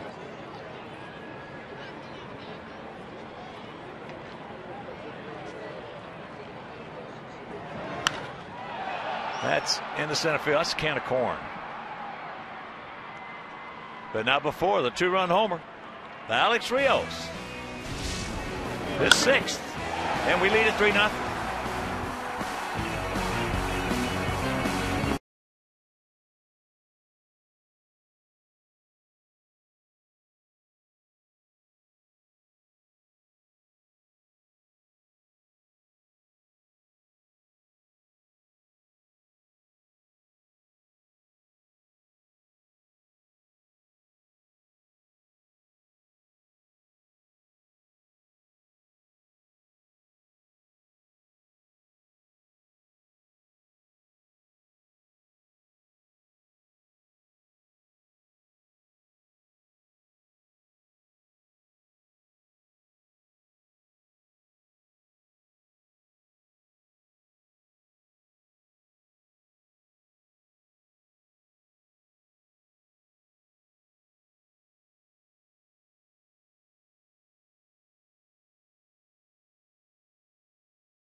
The top of the sixth, it'll be Stubbs, and back to the top of the order with Brantley and Kipnis to face Jose Quintana.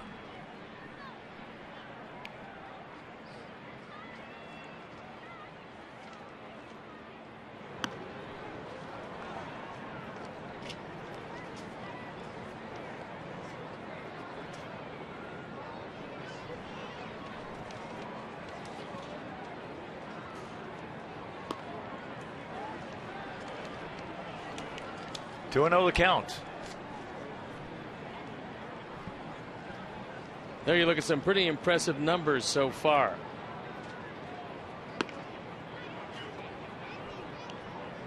No walks. Come on, Jose, no walks, buddy.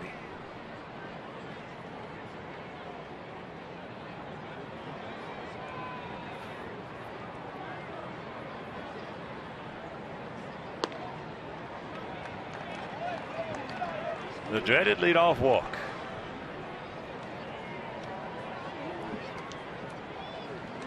And that'll bring up Brantley. And a reminder, our Sox and Athletico Physical Therapy both understand the importance of injury prevention in players and fans' daily activities. So visit athletico.com/blog for injury prevention tips. Athletico Physical Therapy, the official physical therapy provider of the White Sox. Athletico, better for everybody. First pitch strike. Brantley 1 for 2. He's popped to short and picked up their first hit. Leading off the fourth inning. He's really the only Indian in the 2 games that Quintana has thrown against him who's had consistently pretty good at bats.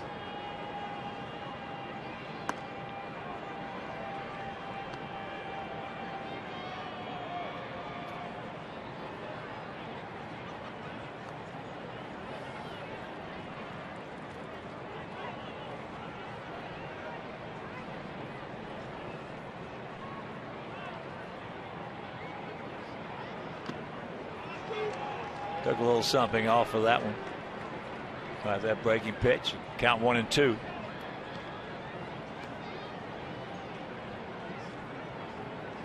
Top of the ninth in Washington. Cardinals leading 4-2. That was Steven Strasburg in that one. They got to him with 3 runs in the first inning, courtesy of an error, but 3 nonetheless. There he goes. And there's the base hit. So Stubbs will make the round. Go into third.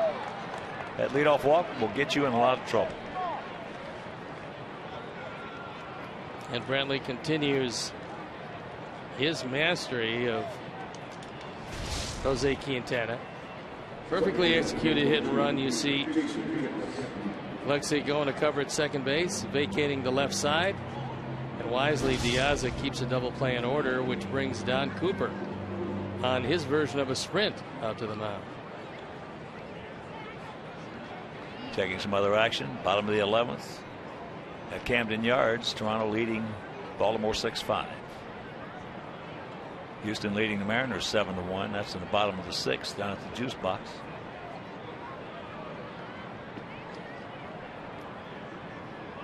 It's Nate Jones just starting to get loose in the bullpen.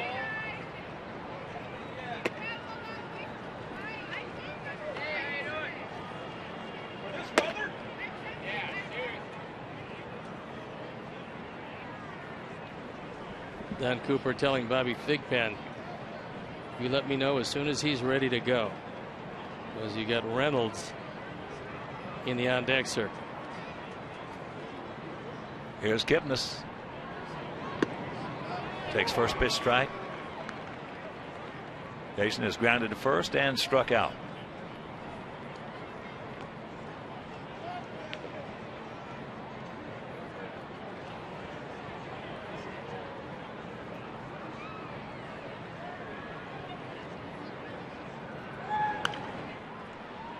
Very quickly the count 0-2.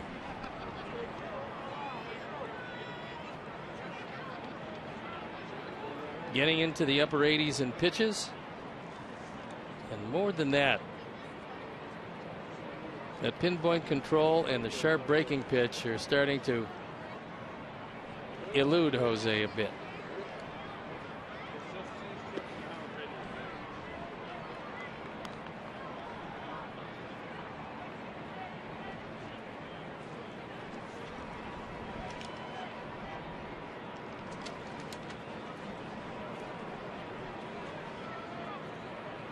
Brantley a decent lead over there.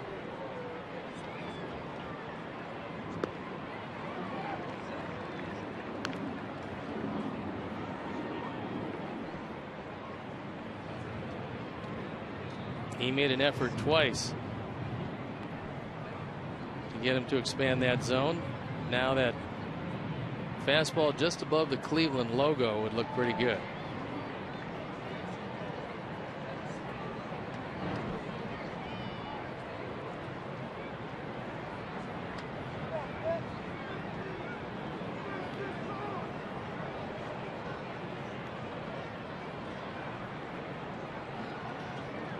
Valley now just a little bigger lead. 2-2. Base hit. Went with yet another slider, and it's not breaking all that well. So runners stay at the corners. But now it's a 3-1 game.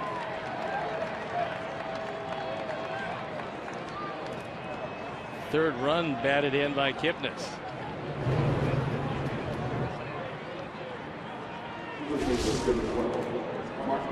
Tyler Flowers wants it low and away.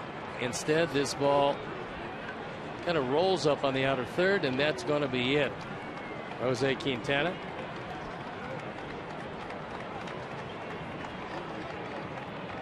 He'll leave the tying runs on base with nobody out here in the top of the sixth. So Nate Jones will come in. We'll step out and be back after these messages.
By 97.5 FM ESPN Deportes, Chicago's first and only FM Spanish language sports radio station.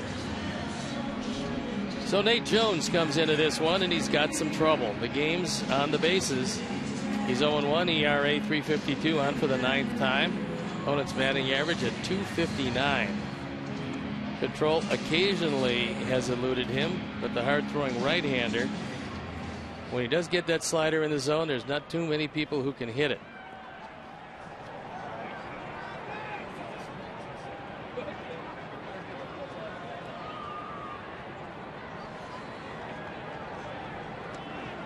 So here's Reynolds. He has popped a second, and then he poked a double right inside the foul line in the right field corner. That's into right field. Brantley's going to tag. And he will score, and it's a 3-2 ball game. Our bat number 19 from Mark Reynolds. Went up there looking for a ball that he could hit in the air. And he did just that.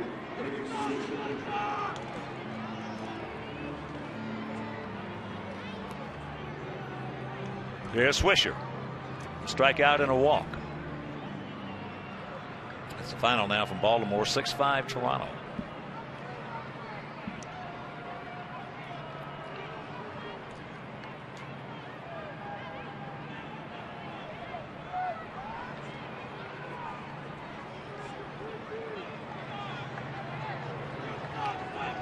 outfield. They're spread out a little bit. Small gap out there in left center as there goes the runner. And the tying run at second. Well, that time Kipnis actually tipped that he was going because he was leaning so far to his right. If you take a look at him, he was leaning more that time to his right than he's been. Throw was nowhere close. Kipnis had a great jump and he beat it. And Alexei's got to jockey in a little bit. Swisher, a little tardy. That one at 96.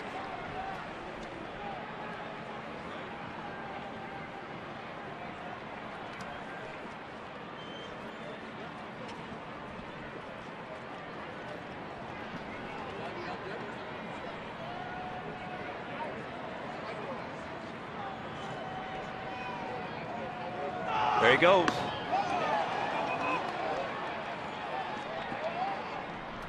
That's going to be a stolen base because even if Tyler Flowers does come up with it, and he had very little chance to do that, wasn't about to throw out Kipnis because Nate Jones never looked at him at second. Well,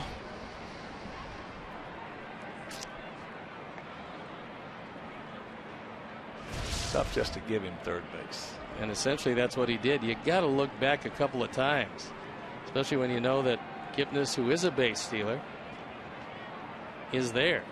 And the infield in. That one hit right off Chris Conroy's foot. That is fouled left side souvenir. The biggest problem in this situation is the pitch that Nate probably would like to get him on, assuming that nobody was on, would be a low end slider. But you do have the tying run 90 feet away. We'll look in, see what Tyler is going to call here. There's that slider. He's got to be ready to block it.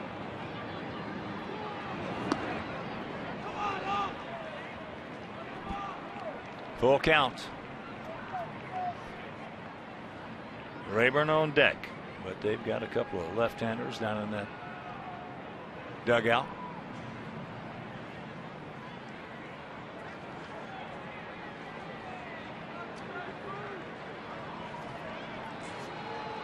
The 3-2 pitch. He gone. Stayed with it. He knew how he wanted to get him. Rayburn's going to hit for himself, but bear in mind as we move along in this one, they still have Cabrera and Santana, who didn't start today. And there's that little slider. Doesn't move much. This one wasn't like his big downer that he throws down and in, but he did fan Swisher. Big out. Rayburn 0 for 2 today is 1 for 1 against Nate Jones. And that is high into left field. That's a can of corn. But the leadoff walk starts a lot of problems. They put a 2 spot on the board, and we'll go to the bottom of the 6th leading 3-2.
You see him talking with Connor Gillespie. Connor Gillespie told him that he wanted to be a meteorologist when his career was over. And of course, that's music to Tom's ears, so they had a long conversation. You can see some more about it on the WGN News tonight at 9 o'clock. Tom Skilling had 3,600 young folks captivated today before the game talking weather. Sold them out. Yes, sir. Yeah. Might behoove us to get a point or two more here, boys. 3-4-0 for us, 2-4-0 for them.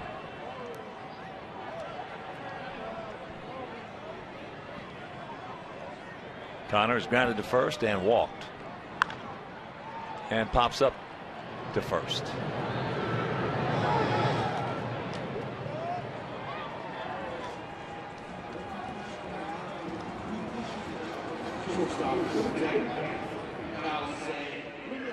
So here's Alexei, 0 for 2, a strikeout and a line drive to right field.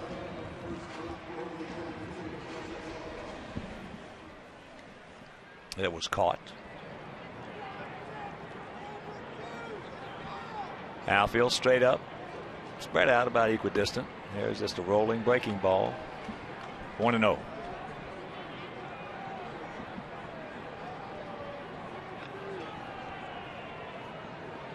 Another one.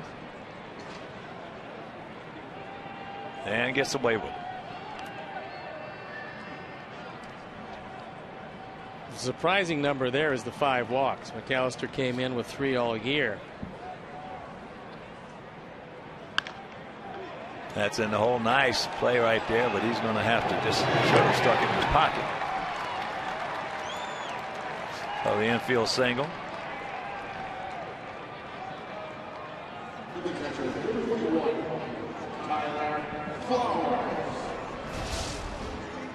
Hard hit ball by Ramirez. Once Aviles does have it, you really can't do anything. You're not going to throw it very many people in this league from there on one knee. It's always amazed me the way infielders want to finish it off with that throw, regardless if they know they can't get them. And the logic being, well, the guy's liable to trip going down the line. Well, let me ask you this: how many times is a guy going to trip versus the time guy's going to make a bad throw? Usually, only bad things can happen if you make the throw. And McAllister is very vulnerable here, and before that bullpen can come in, let's see if we can do some more damage to him. He's at the 107 pitch mark, and Lou Marson was looking over into the dugout as he went to back up first base on that play. He came back looking over in the dugout as if to say to Terry Francona, stuff isn't quite as sharp. There's a little pop up in the short right field. Rayburn coming on. And that's out number 2. So Tyler now 0 for 3. Rayburn got a bit of a late start on that, and so here comes Terry Francona, who allowed McAllister to face 3 hitters. And so far, well, now he's signaled that's going to be it for him. So as he steps out, we'll step in and be back after these messages.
ERA 4.50, on for the 6th time. Opponent's hitting just 2.14.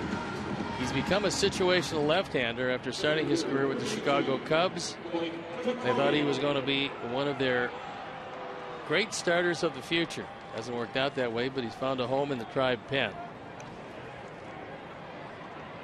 Here's Blake to Cody. Well, Frank Allen knows one thing. Alexei, if he had left Kinsey out there, McAllister, I should say, that Alexei was going to steal second. Probably on the first pitch. Pitch out or no pitch out.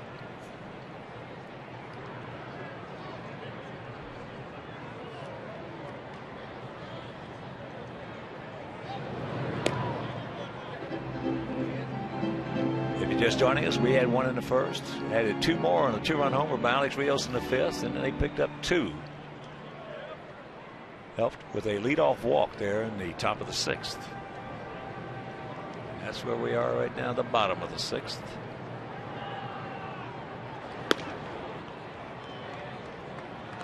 That pitch right there is something he didn't have when he was a starter. He flew straight over the top. And at the time, probably the best curveball in the organization. But it was that motion that eventually caused him a lot of arm difficulties. Just nips the outside corner.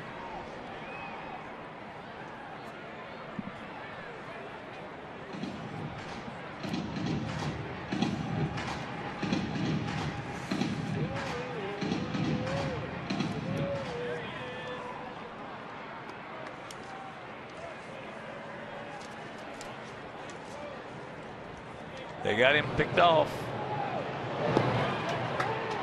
Safe. He missed a tag. Beautiful play by Alexei. Well, sometimes what you do is you put the arm down and then you take it away. A lot of shortstops will take this play for granted as Alexei takes off. Now he is going to be out by a long way. And what Alexei did was put down the left arm and then swirl away from the tag. Aviles thinks he's got him just by putting the glove there, but he doesn't have it. That was a very good call by Chad Fairchild, who stayed right with the play. And as you can see, good slide by Ramirez. These guys make slides today that guys from my time zone never even thought about. It's true.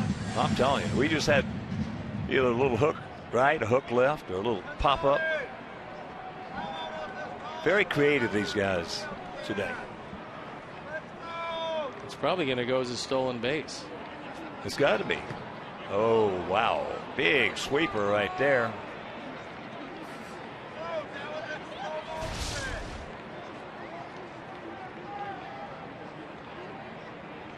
That ball broke a good 5 feet.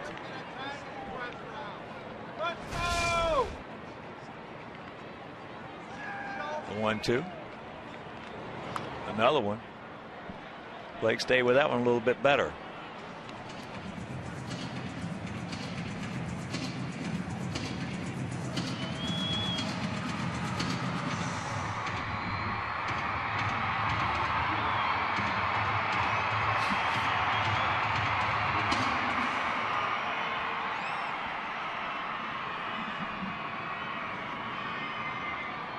Right here, Blake. Stay with him, buddy.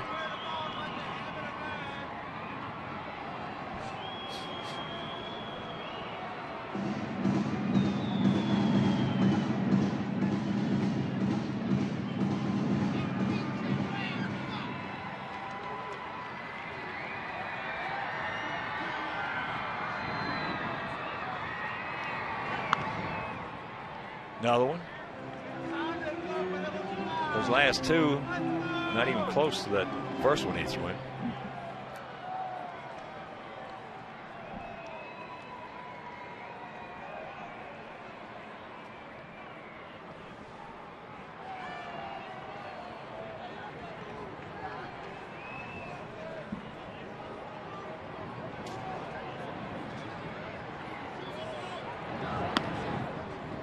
And a 2-2 count.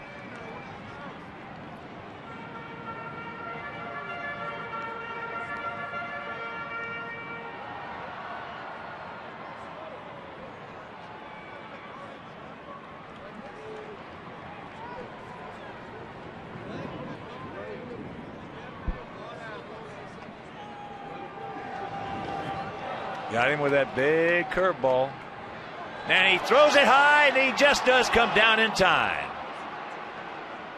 Marson almost gave us a run right there, a little higher, and Alexei would have scored, but we're into the 7th, leading 3-2.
Mike Aviles will lead it off here in the top of the 7th inning. Looks at that pitch low and away.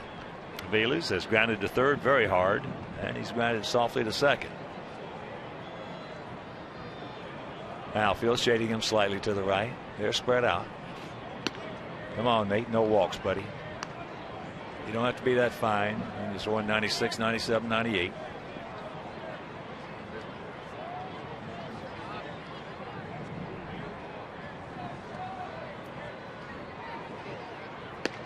There's a strike.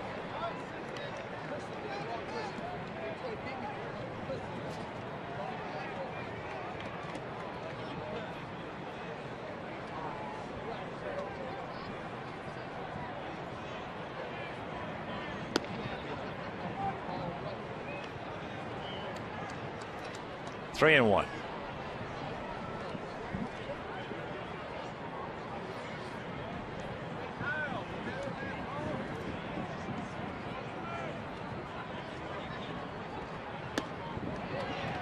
Well, Aviles helped us out there because that fastball was up and out of the zone, and it was a leadoff walk last inning that keyed the 2-run inning. So a big out here to lead it off ahead of the two left-handers, Brantley and Kipnis.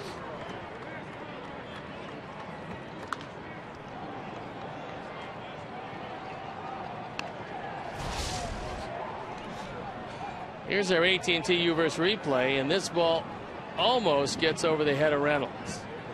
Find out what's possible with products and services from AT&T. Rethink possible.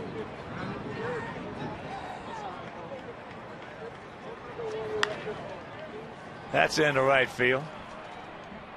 Alex. So a big out to first out always.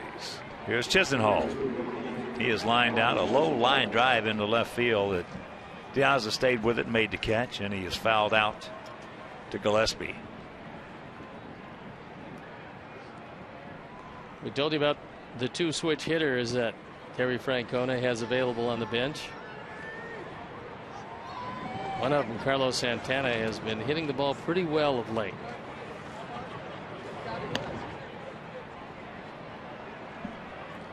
They also have Jason Giambi from the left side, so he still has a lot of weapons over there. Indians have only used one pinch hitter all year long.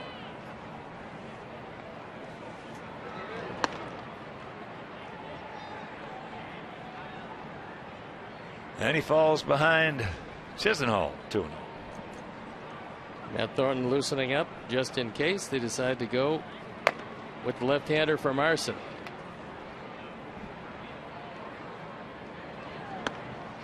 Come on, Nate. Come back and get him. 3-0 the count.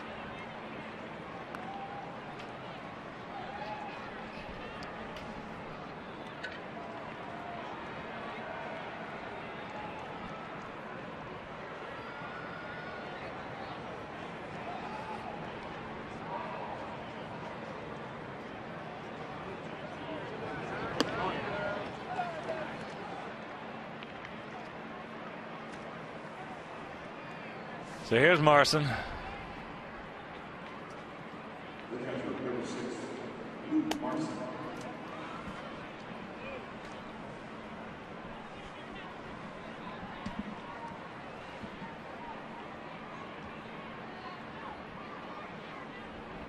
Marson 0 for 2. He's gone out to left and fouled out to right.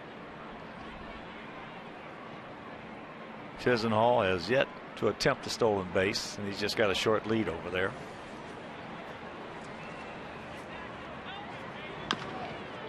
Ground ball kept.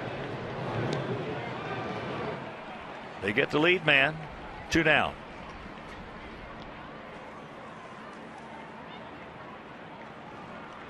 Marson does have better than average speed for a catcher, and so on a slow developing play there was no chance.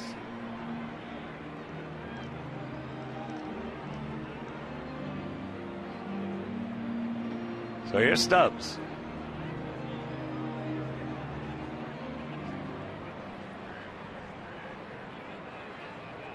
Stubbs started off that 2-run 6 with a walk.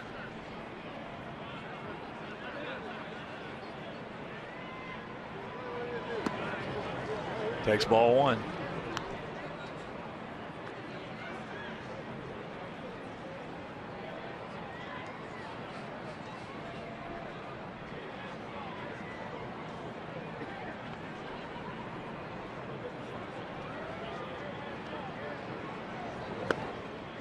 And that evens the count. 2 out, 1-1 to count here in the top of the 7th. 3-5-0 for us, 2-4-0 for them.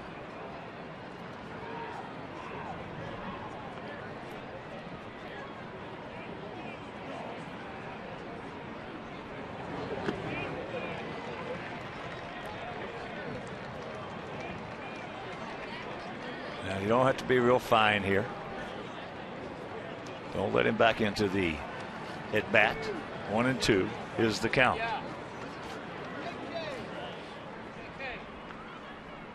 Stubbs fan 166 times last year because he swings at just about everything. And a reminder, make your plans to be with us tomorrow night. 1st of 4 with Joe Madden's Tampa Bay Rays.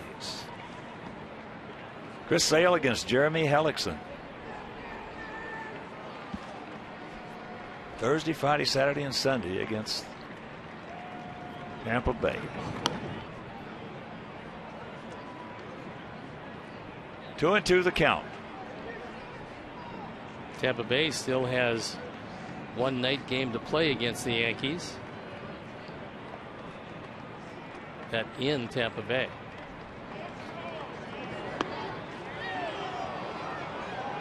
And the count is full with Brantley on deck.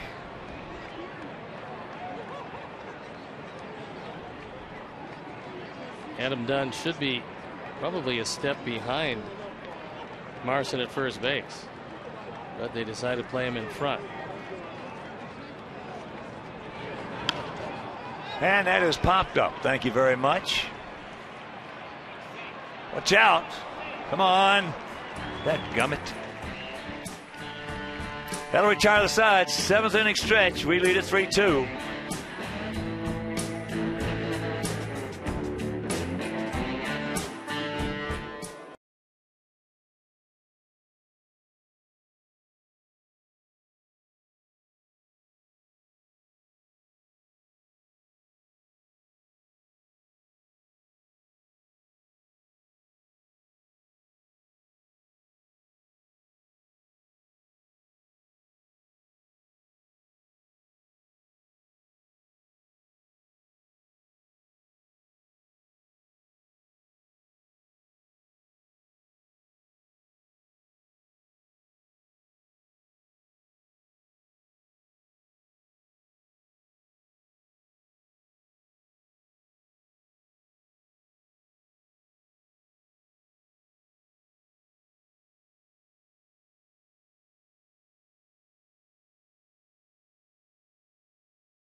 It's the bottom of the 7th inning and a 3-2 Sox lead. Sox trying to square up this weather abbreviated series at a game of peace.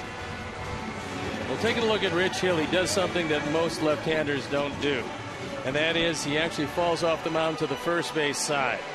So that sets up a little push bunt to the third base side.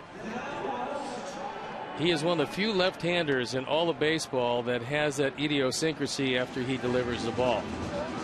And if Alejandro was watching, and you'd have to figure he would be, it's a good place to drop the bunt, although Chisenhall is in very close at third.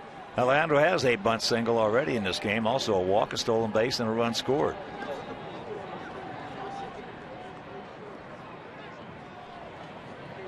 Start us off right here, Alejandro.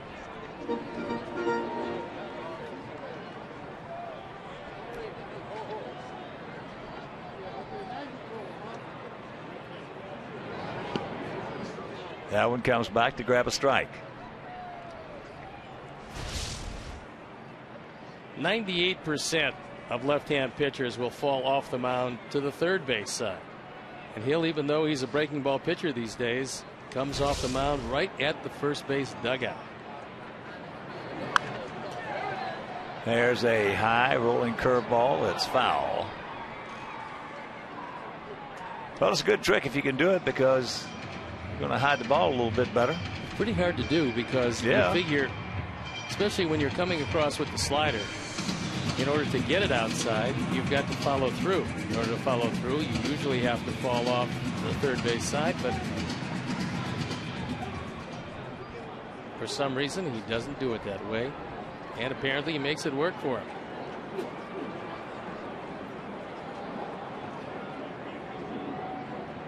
Oh, the 1-2 pitch.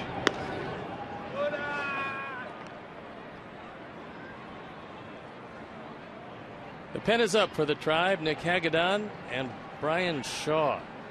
Well, they're very high on Brian Shaw, that pen. Shaw, the right-hander. Hagedorn, the left-hander. There's that big sweeper. And that's out. Number 1, and here comes Francona. He's got Keppinger, Rios, the next 2 right-handed hitters up there. So Hill comes in, faces 2 left-handers, strikes them both out. He departs, and we'll be back.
Ending up with the Reds.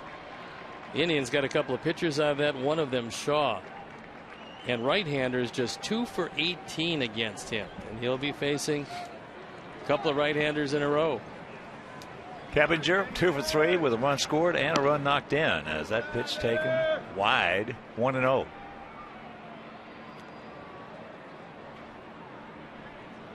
Outfield shading him around to the right. A lot of room between Brantley and that left field line. And that's back up the middle. Takes a nice Hawthorne Woods bounce for Kipnis.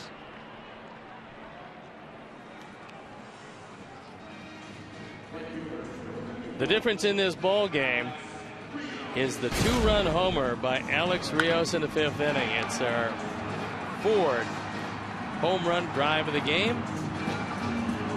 He got it off an 0-2 pitch, a high fastball middle in. That made it 3-0 at the time. Outfield straight up, spread out about equidistance. Breaking ball strike, Alex, with Dunn on deck.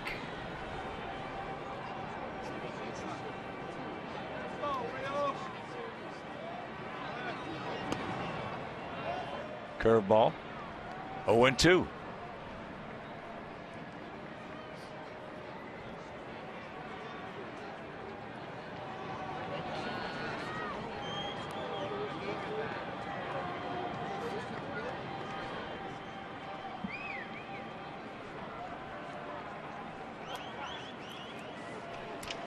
And a reminder, the first 10,000 children 13 and under will receive a White Sox wall cling on Sunday, May 26th, presented by Radio Disney. Radio Disney Chicago. Your music, your way. Marson probably went out there to remind him that on 0-2 last time he hit the ball out of the park. So he throws that breaking ball low and away. Shaw last year went only 1-6 with the Diamondbacks, but an ERA under 3.5 in 64 appearances.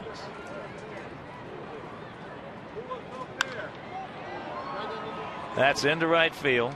So a quick 1-2-3 inning for the D-backs, and we'll go to the 8th, leading by 1.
Was a difference. That was 149th career home run. Quintana was brilliant today, a couple of earned runs, and he stands to be the winner in the 3-2 game. It's been an errorless game as Matt Thornton comes into it.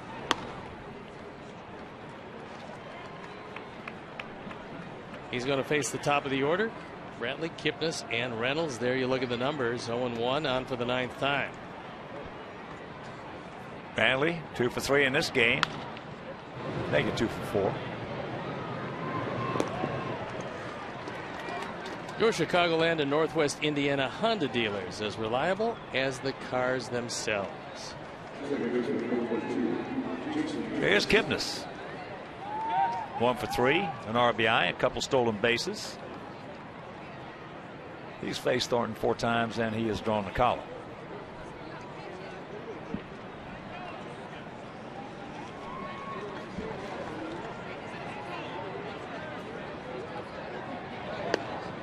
Takes first pitch strike. He had a couple of stolen bases when he had his base hit in the 6th inning.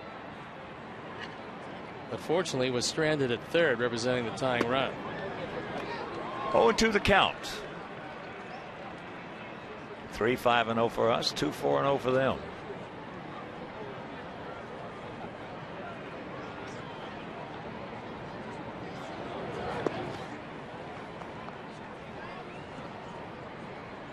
Terry Francona, whose team was not real aggressive coming into this series. They had 5 stolen bases all year.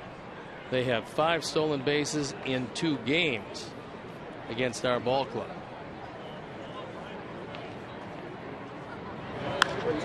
That ball hit deep in the left field. Piazza now makes the circle. 2 down. Well, Terry still, you can go through spring training all you want, because you're facing a lot of guys you'll never see again. He's still got to learn what his club cannot do, and then don't ask him to do it. That's probably the most important aspect of managing, because what a player can do just jumps out at you. Everybody knows that.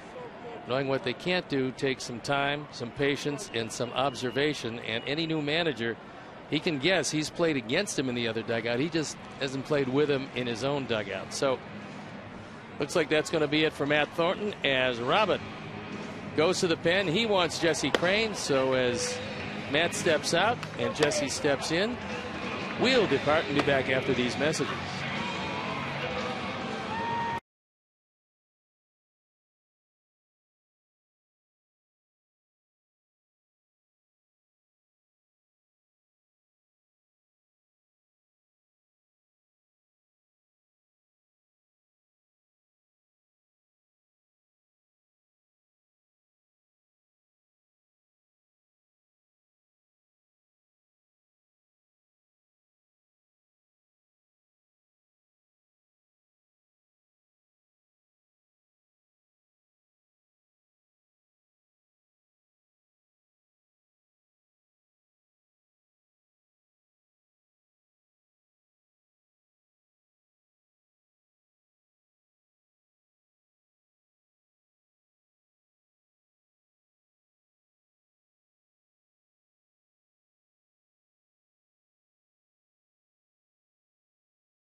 And receive the White Sox Wire email newsletter along with exclusive ticket offers, video sneak peeks, breaking news alerts, and more. Visit whitesox.com/blacklist to register today.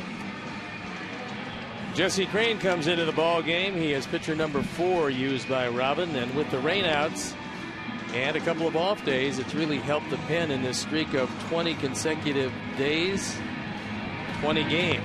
However, it hasn't worked out that way weather-wise. Crain's ERA 2.08. On for the 11th time. He's been the busiest man out of that bullpen.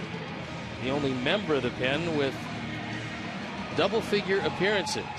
And he looks at their newly acquired home run hitter, Mark Reynolds, who was 1 for 2 today with a sacrifice fly, knocking in his 19th run. So Mark off to a terrific start for the Tribe. Now, he has faced Jesse 5 times, and he's thrown the collar. So the outfield, they're deep, no double set. Spread out. This young man will turn it loose. Well, he's only up there thinking one thing, and it's not a little dunk single to right field. No. And, you know, Ty Van Berkeley, I don't know Ty. Heard some good things about him. But sometimes when a guy gets with a different hitting coach, this hitting coach can be telling him almost exactly what the previous hitting coaches were, but he'll phrase it differently. Yep. And sometimes the light goes on. Not the message, but the messenger in many instances. Wants it upstairs. Just got a piece of it. Climbing the ladder, going higher and higher with each successive pitch. Probably one more up there puts an end to this. Although Jesse, as you know, his best pitch is that overhand hook. Going to be a high fastball. See if he can throw it by him. He gone. Oh, yes, he is. Foul tipped. Now, Terry says the ball's on the ground. Meanwhile, he'll grab some bench and we'll go to the bottom of the 8th leading by 1.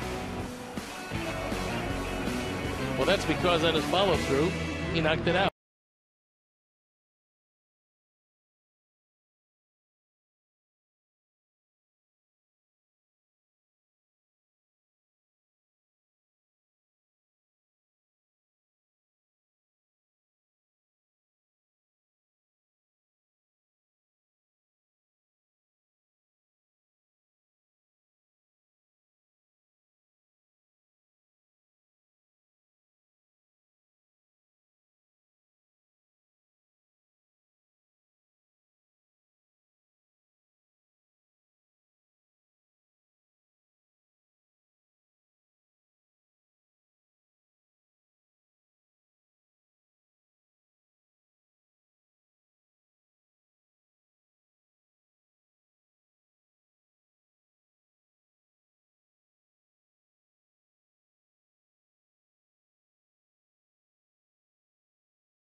Off here in the bottom of the 8th inning.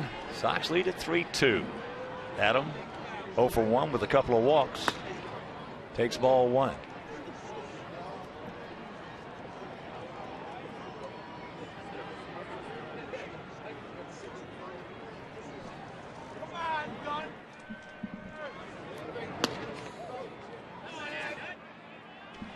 Count evens at 1.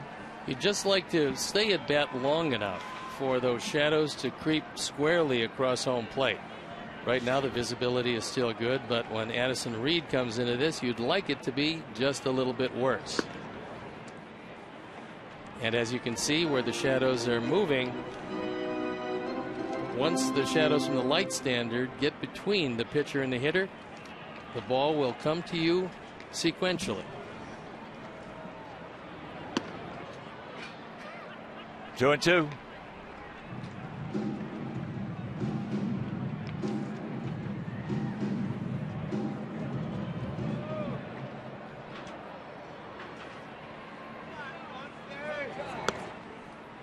And it's full.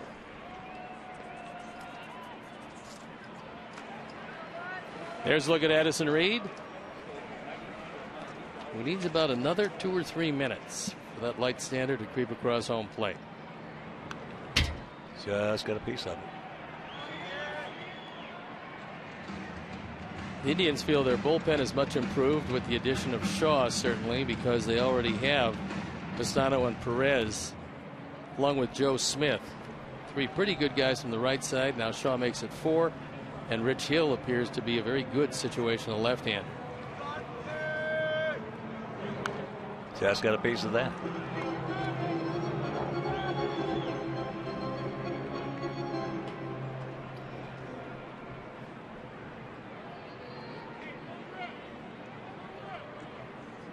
Ball for a base hit right here, Biggin.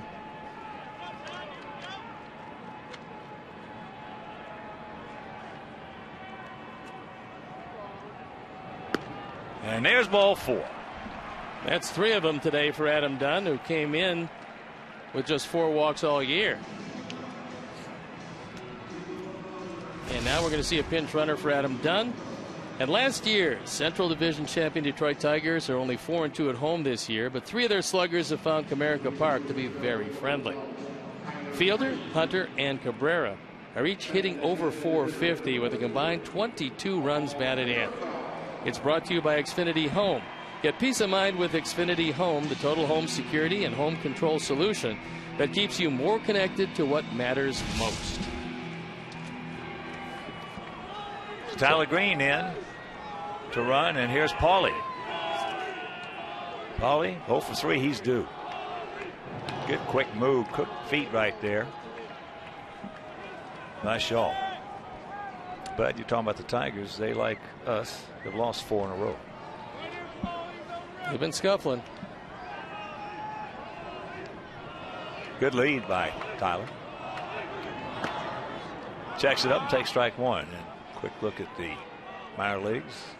Charlotte lost yesterday, but Jeff Gray struck out a season high 4 batters in 2 innings, extending his scoreless streak to 5 2/3 in relief. Right here, the 0-1 pitch.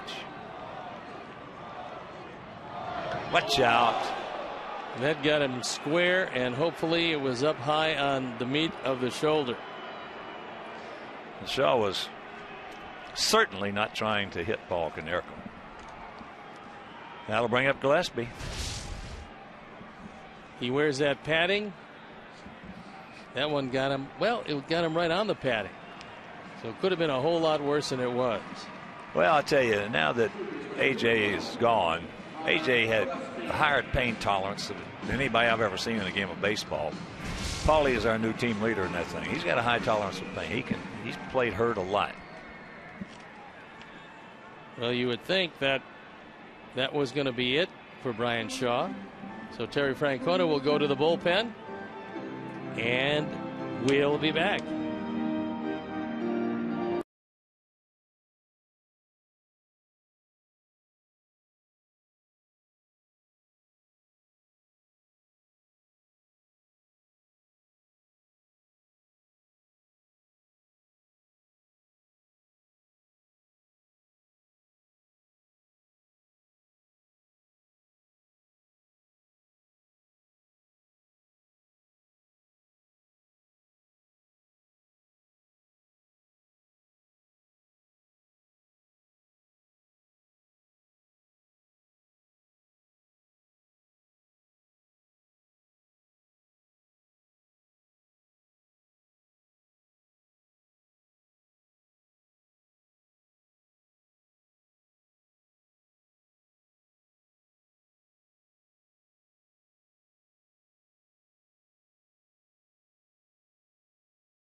That for your iPhone, iPad, and Android. Get the latest scores, stats, highlights, and more. Text ATBAT to 31826 or visit whitesox.com.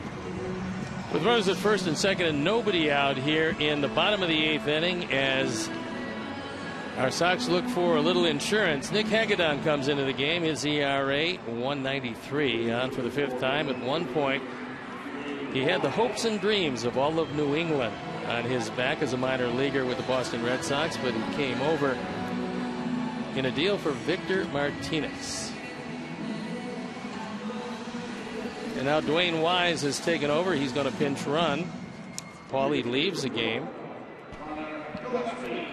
And we've got good speed on the bases, as here is Gillespie. Connor 0 for 2 with a base on balls. You'd figure he would be bunting here. At least that's what Chisenhall and Reynolds think.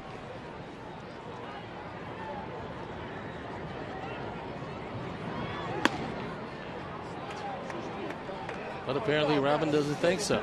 As Joe McEwing looks over in the dugout to see just exactly what Robin would like to put on now.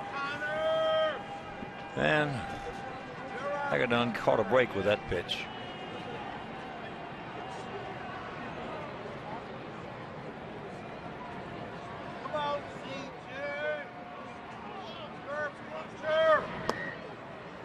Oh, and 2 the count.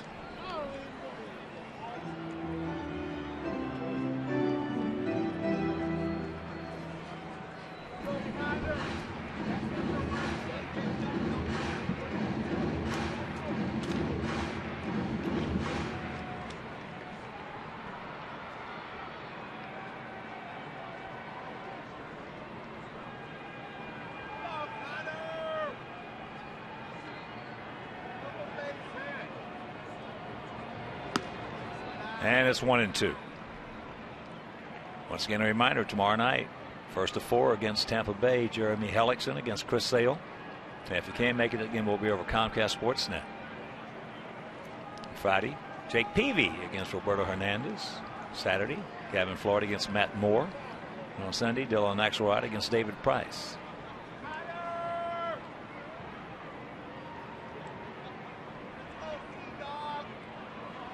Last year, Hagedorn really didn't figure it out. He had 15 walks in 25 and a third innings. And this year, although the ERA has been good, he's had 4 walks in 4 innings, so control has been a factor. He does, however, have very good stuff. Yes, he does. But you got to get it over that dish. As he got him. Big out right there. Men on first and second, nobody out. And that's going to be it for Hagedorn, as he was called on to retire one hitter. There was a high fastball right by Gillespie. And it was Joe Smith loosening up in the bullpen. I would expect he'd be coming in the game. So as Hagedorn walks out, we'll step out and be back.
This is his 8th appearance. Opponents hitting almost nothing against him. 167. So he inherits base runners at first and second for Alexei Ramirez.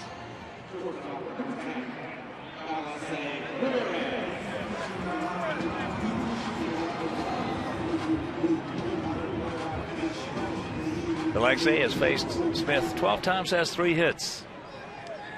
So as we mentioned, good speed aboard. And Smith can be quick to the plate.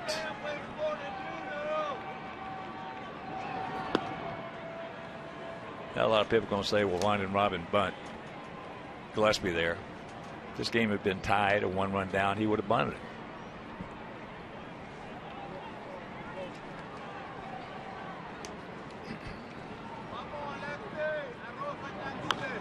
Chops that foul.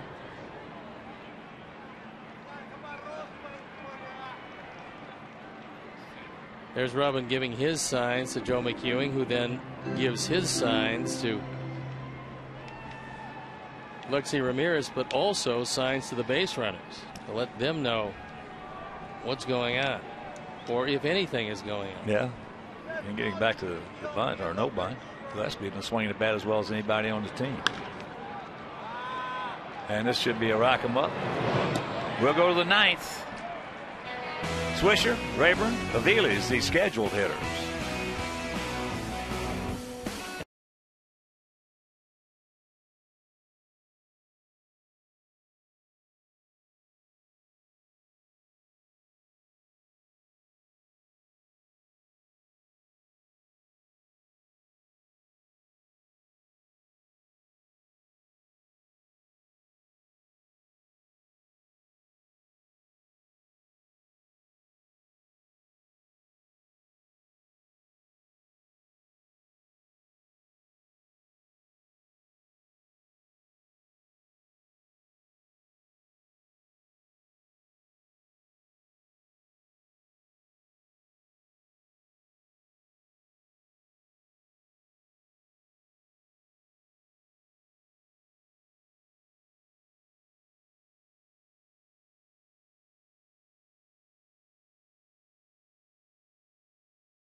Second base.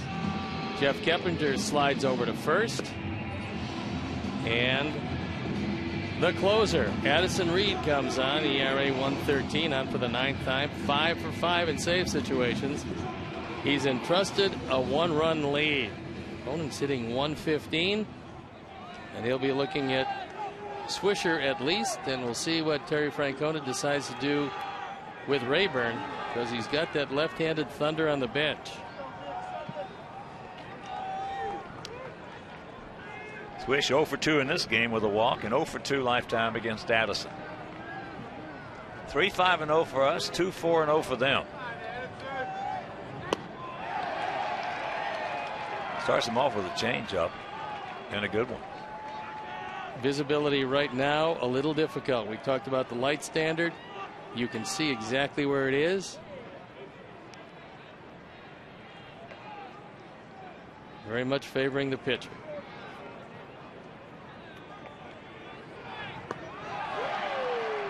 Another one. Well, you described it perfectly, because what you wanted, the last thing you wanted to do in the bottom of the eighth is have a quick 1, 2, 3.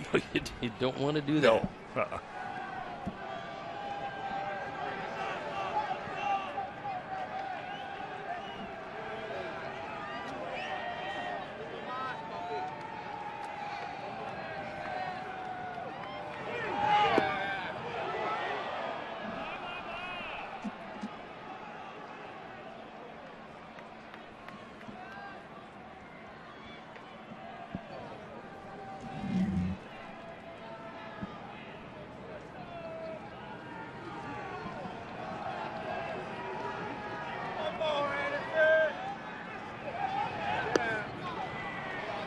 2-2.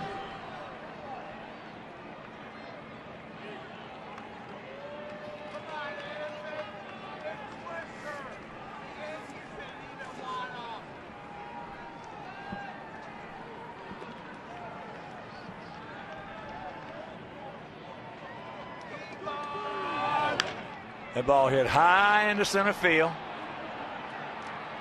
It's Cody. Big out, always the first out. Well, you get a big advantage when you face Swisher from the left side, because as a right-hand hitter coming in, he was hitting .367. As a left-hand hitter, just .222. Although we got good wood on that, one of the deepest parts of the ballpark. So here's Rayburn. He's 0 for 3 today, but he's 3 for 5 lifetime off Addison.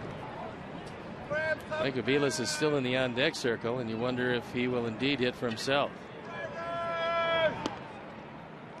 Takes ball 1.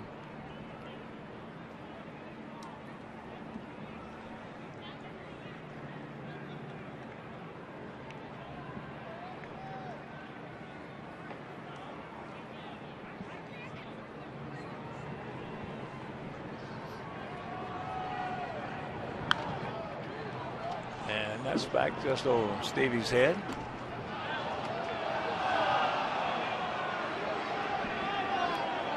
Gillespie right on the line at third, making sure nothing can get between him and the bag. Diaz very deep in sun-splashed left field. He's looking right up into the sun now.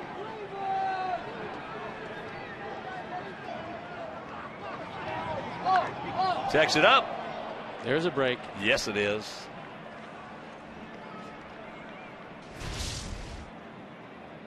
Tyler wants it low and away. Addison gets it up and in. And Rayburn leaves the bat out for strike 2.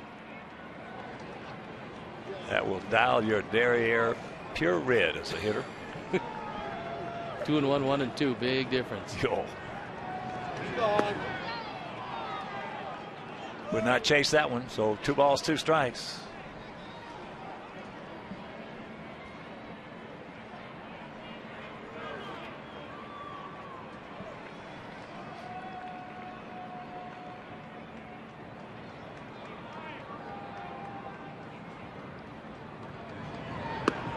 He gone. Beauty. 2 down. This ball had part of the plate. Addison heats him up with a perfect fastball. He just dots it right into the glove of Tyler Flowers. When you do that, and Tyler just frames it there for Chris Conroy, who's had a whale of a game behind the plate. Every time we've had him, we had him a couple times last year, he was good behind the plate. Very good today.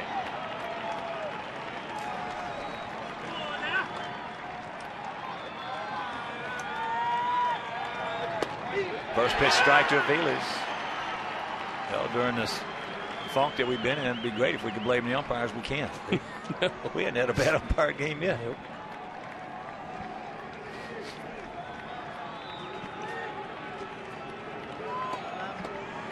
Aviles 0 for 3, a couple of grounders and a flyout. And there's a base hit. Addison got that slider way up in the eyes of Mike Aviles. So Chisenhall Tyler wants it low and away, and Addison just misses with it.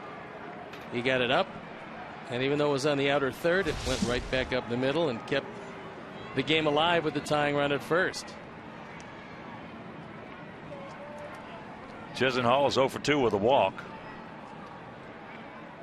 First time up, he hit a bullet into left field, a low line drive that Piazza stayed with and made the catch.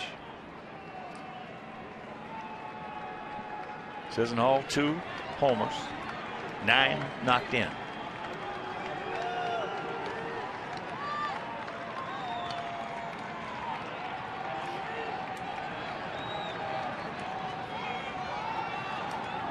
Wheeler's just short lead. 0-1 to count to the 24-year-old third baseman.